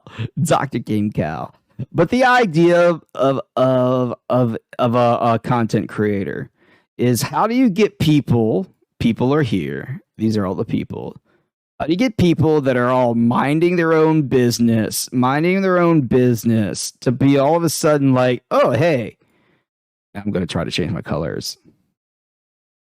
Hey, what's this? And they get stuck in this funnel. Like, how do you get people who are just minding their inertia? He just makes it make more sense. How do you get them to like get right here, get hooked, and then trickle down to be like a consistent viewer? How do you get that?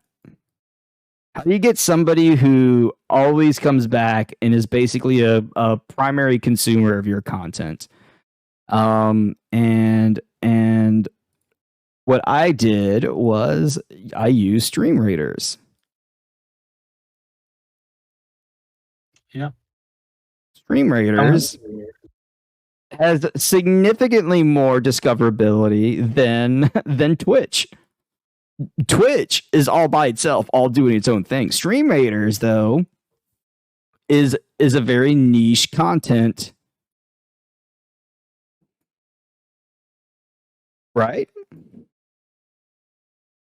There's beautiful skins. There's gameplay that is unique. It's a tactical RPG where chat plays with the streamer, and it's interactive. So how do these people? Everybody's minding their own business, and I'm a streamer captain. People come on in, and they like my content, and they want to come back. That's the funnel. Twitch, people who try to make Twitch their funnel, it's not going to happen. People are just going to like mind their own business. They're not going to see you. You're not popping up in their to be recommends. But you will for Stream Raiders. Because also as a Stream Raider captain, I also play my viewer side, and I also go and hang out with other captains, right? So they might come in and raid. Right? They come in, we build a community. We're a community of streamers and community of captains. So this is how I view Stream Raiders as a tool for growing your Twitch channel, but it's not what's the word I'm looking for? It's a tool, but it's not like the secret sauce. You're not going to pick up Stream Raiders and get 100 viewers. Yeah.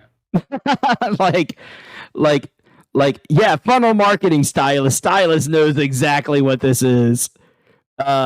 Stream Raiders is not the secret sauce. Stream Raiders is just one of the many tools built into the layers of this funnel.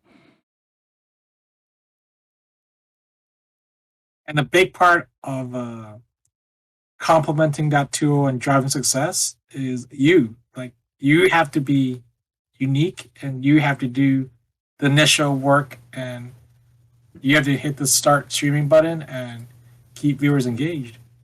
And you have to be willing to like take risks, make mistakes, learn from them. I think that's the biggest thing that people struggle with is how do you learn from your mistake? How do you have the humility to say that was a mistake? I shouldn't have done that. I should not have played Elden Ring, because everybody and their mother is playing Elden Ring right now, right? Perfectionists don't have a good time on Twitch. Take chances, make mistakes, and get messy. There you go, Yanni. How do be willing to put yourself out there, and if you fail, be able to pick yourself up and get back at it. That's it. That's it. And don't be scared to try new stuff. I remember there was a time where I started doing just dances for every raid that came in, and I think that definitely had a positive effect in terms of people wanting to see me dance again in the future. So that's actually brings up a good point, Proto, because you mentioned raids earlier. Raids are a cold call. I would say, or like a warm welcoming, because somebody brought like a bunch of friends with them into your stream, right? When I end, we're gonna go raid into somebody and hang out, and that person will hopefully welcome us and make us feel welcome and sell us that we should hang out there after I'm done, right? That's the intent of the raid. And I feel like when you do something that stands out, it makes that person say, "Hey, that person was interesting." Like your dances, right? Your K-pop dances, or some people might do like a song or a rap or a poem or a joke or even a highlight reel. Like raid videos, I feel like you need to keep it short, but you can highlight some of your like entertaining aspects of your stream. But I like this picture. I think I'm gonna like keep it. It's the way you explain it, it should be 30, like 45-second, 1 minute short on YouTube. Or this is gonna be like. What's your first TikTok? My first TikTok was like the funnel theory of marketing applied to stream raiders. But Paul Pear, hello, my friends. Paul Pear coming in. Paul Pear gave me advice when I was a young streamer when I first started streaming, and he told me to get people hyped. And I think Paul's a DJ, and he has that ability to get people hyped. But any streamer can get their viewers excited to a certain extent, where I can't like be as loud, or I can't scream as much, but people can scream and have that effect to make people very excited about stuff, right? So I think getting people hyped, getting people excited is also important when you use rate to keep people in your stream. Definitely. I try to keep my advice super generic because every audience member is different. But you're gonna want the hype of one person is gonna be different than the hype of another. Right. But you definitely want them to get excited for your stream. So ultimately that's what hype is. Right. That you want to hook, line, and sinker them basically, and make them feel welcomed, make them feel like if I were to go back to this stream, this would be a good stream for me to hang out in for the evening. Not try to network just to become friends with streamers and also a community member. I never want to network and I want to enjoy people. The rest will come. No one. Yeah, Liquid Music. The aspect of networking needs to be addressed in terms of Twitch is a niche or niche. Niche, I think is the word. Where it grew up centered around gaming, centered around gaming culture. And so it's a very small community. There are 40 million unique users on Twitch compared to 3.2 billion unique users on YouTube. Like it's a factor of like 3 difference or something like that. 2 or 3. It's 100 times difference basically. So Twitch is a small community. It's niche. It's everybody knows everybody, and you have to know everybody. Like you can't just use somebody. You have to know them. You have to be part of their community too. That's where I'm getting at. Yeah.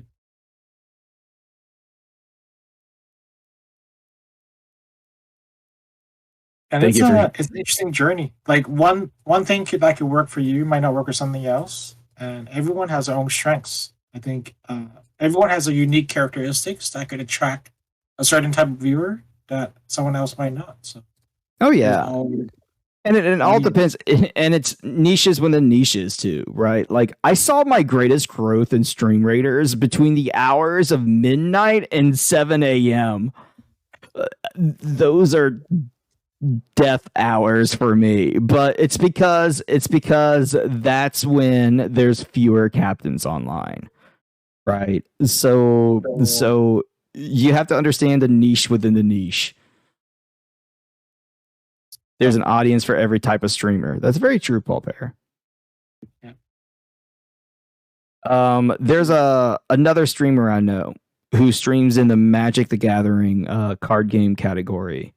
And he utilized that niche because there's a certain type of gameplay that people don't play in degen hours. There he goes, Stricken.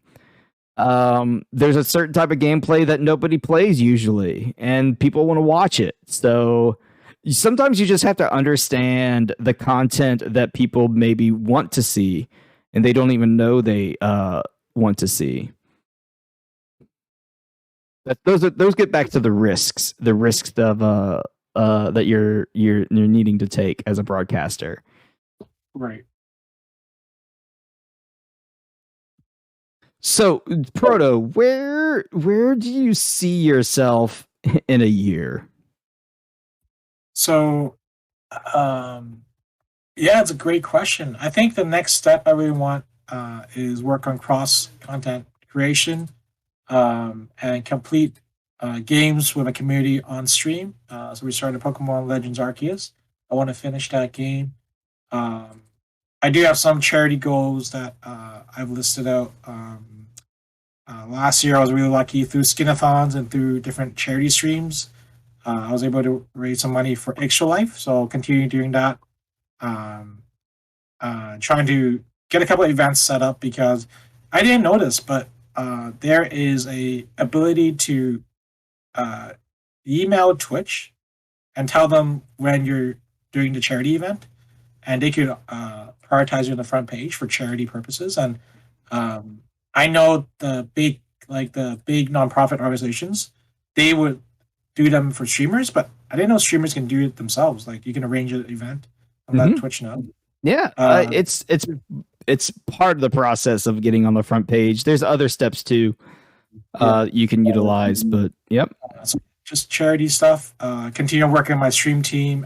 Work with each member in the team and also collectively to see how we can be role models, examples to other streamers, and through our mandate of helping others. And I'm really excited to work with you all on different aspects and to work together. And finally, that hopefully I can also get enough content. I can create quality content where I can reach that YouTube partner, which is a different way. It's different than Twitch partner, where they really they want you to have a certain amount of hours viewed and subscribers. And I think that's like my next steps. So I have a funny joke about YouTube. If anybody wants to know how long I've been sitting on being a content creator, you can check out my Twitter and see when it was created. And you will see that there's definitely a discrepancy between when I created my Twitter and I created my Twitch. Because if you click on my name in the Twitch chat, you'll see that I created my Twitch account in November 2020. So 11/20/2020 or 20/11/2020, depending on which date scheme you like. I created my Twitch May 2013. my Twitter, I created my Twitter in May 2013. My Twitter is like almost a decade, right? It's like 9 years old. While my Twitch is like can't speak. Right. That's a baby. It's a straight up baby.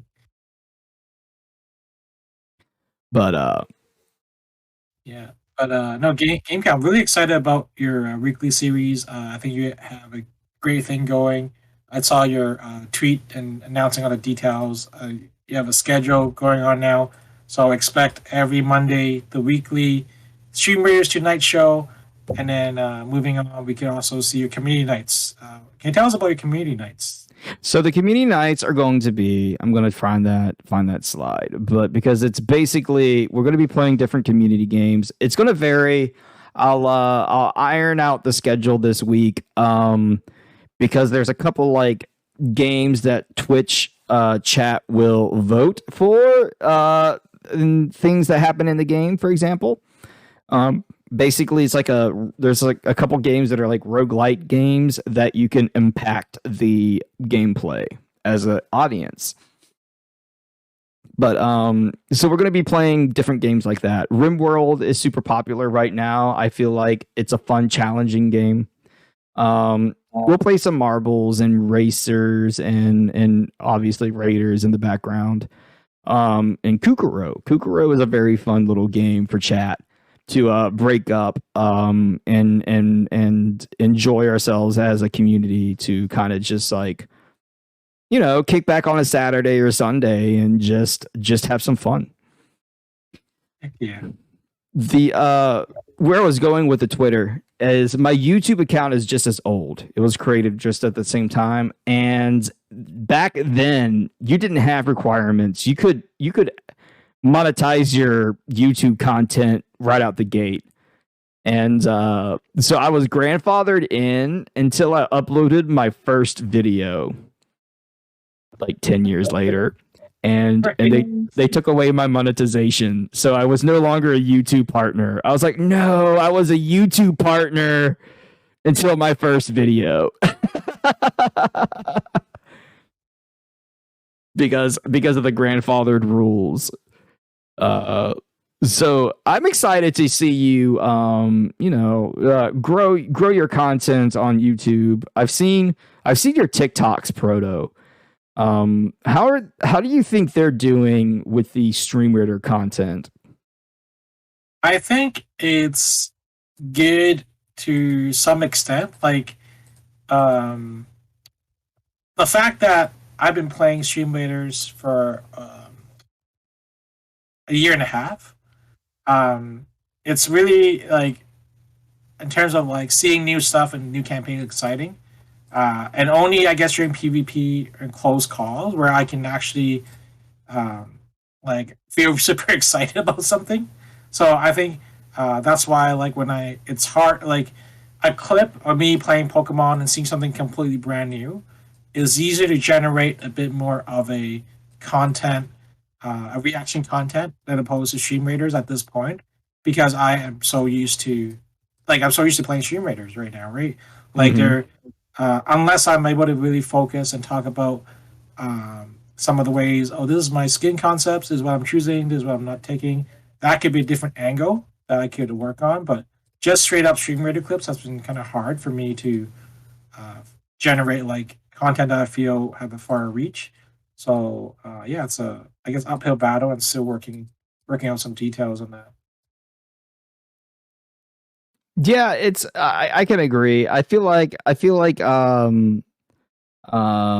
React content isn't going to come out of Stream Raiders for me. It's going to be informative for me. Right, like educational, some type of explanation of something that's happening. Something I'd like to do, I've been trying to play around with, is effectively create a non-dev, non-official Stream Raider ad for Stream Raiders that other Twitch streamers who are trying to build a community and want some sort of glue, some sort of thing that like holds their community together. And I feel like that's where Stream Raiders has its super strength. While I showed it as like a top funnel. I feel like where it really gets its strength is more in the middle of the funnel. You're not going to get people to just randomly put into Stream Raiders. Like, you have to have something up here, a catalyst that gets people in. But Stream Raiders is going to be the thing that like keeps them in the tunnel and coming back. It's a commonality in the community, basically. Definitely. Thank you, Stylist, for coming by. You have some good sleep, my friend. Proto, it is getting late. You're an hour ahead of me, aren't you? Yeah. I think I'm ready to finish up my night stuff on my computer, close up some windows, and then probably go to sleep soon. But no, GameCow, thank you for inviting me. It's honored to be one of the first guests of the Stream Raiders Unite show.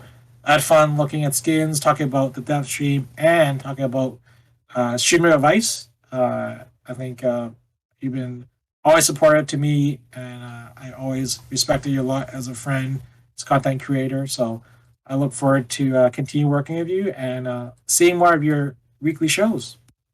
This is the first of hopefully very many. I'm gonna as everybody saw the schedule, I'm gonna bring it up, but basically I'm going to be off the next 3 days, and I will take these 3 days to adjust some of the content. But I think what it was is there was just a whole lot in the beginning. But I think we can get back to we can make the skins the kind of highlight and the streamer spotlight. I really appreciate you, Proto. This was a lot longer of a commitment than I anticipated, and I appreciate you being here for so long. You were here for most of the stream, and it is going on for how many hours now? I haven't even looked. A long time. I really appreciate you being here, my friend. I do consider you a good friend with our esports participation. I will forever remember our cracked gameplay in Fling to the Finish. I really appreciate you, my friend. If you had any last words you'd like to give to chat, you are on the podium, my friends. Oh, everyone, thank you again for all the support you've given me. I think it's definitely 2 weeks now, and the Twitch partner thing finally settled. I am from initial disbelief to just really owning in and reflecting upon what got me here. It's been a really wonderful journey, and I can't wait to see and continue to help all my friends and other people in the community reach their goals on Twitch. So once again, GameCow, it's a pleasure, and everyone have a great evening, and I will see you again sometime in GameCow stream or my stream. Thank you so much. Thank you, Proto. You have a good rest of your evening, my friends. You get some good rest.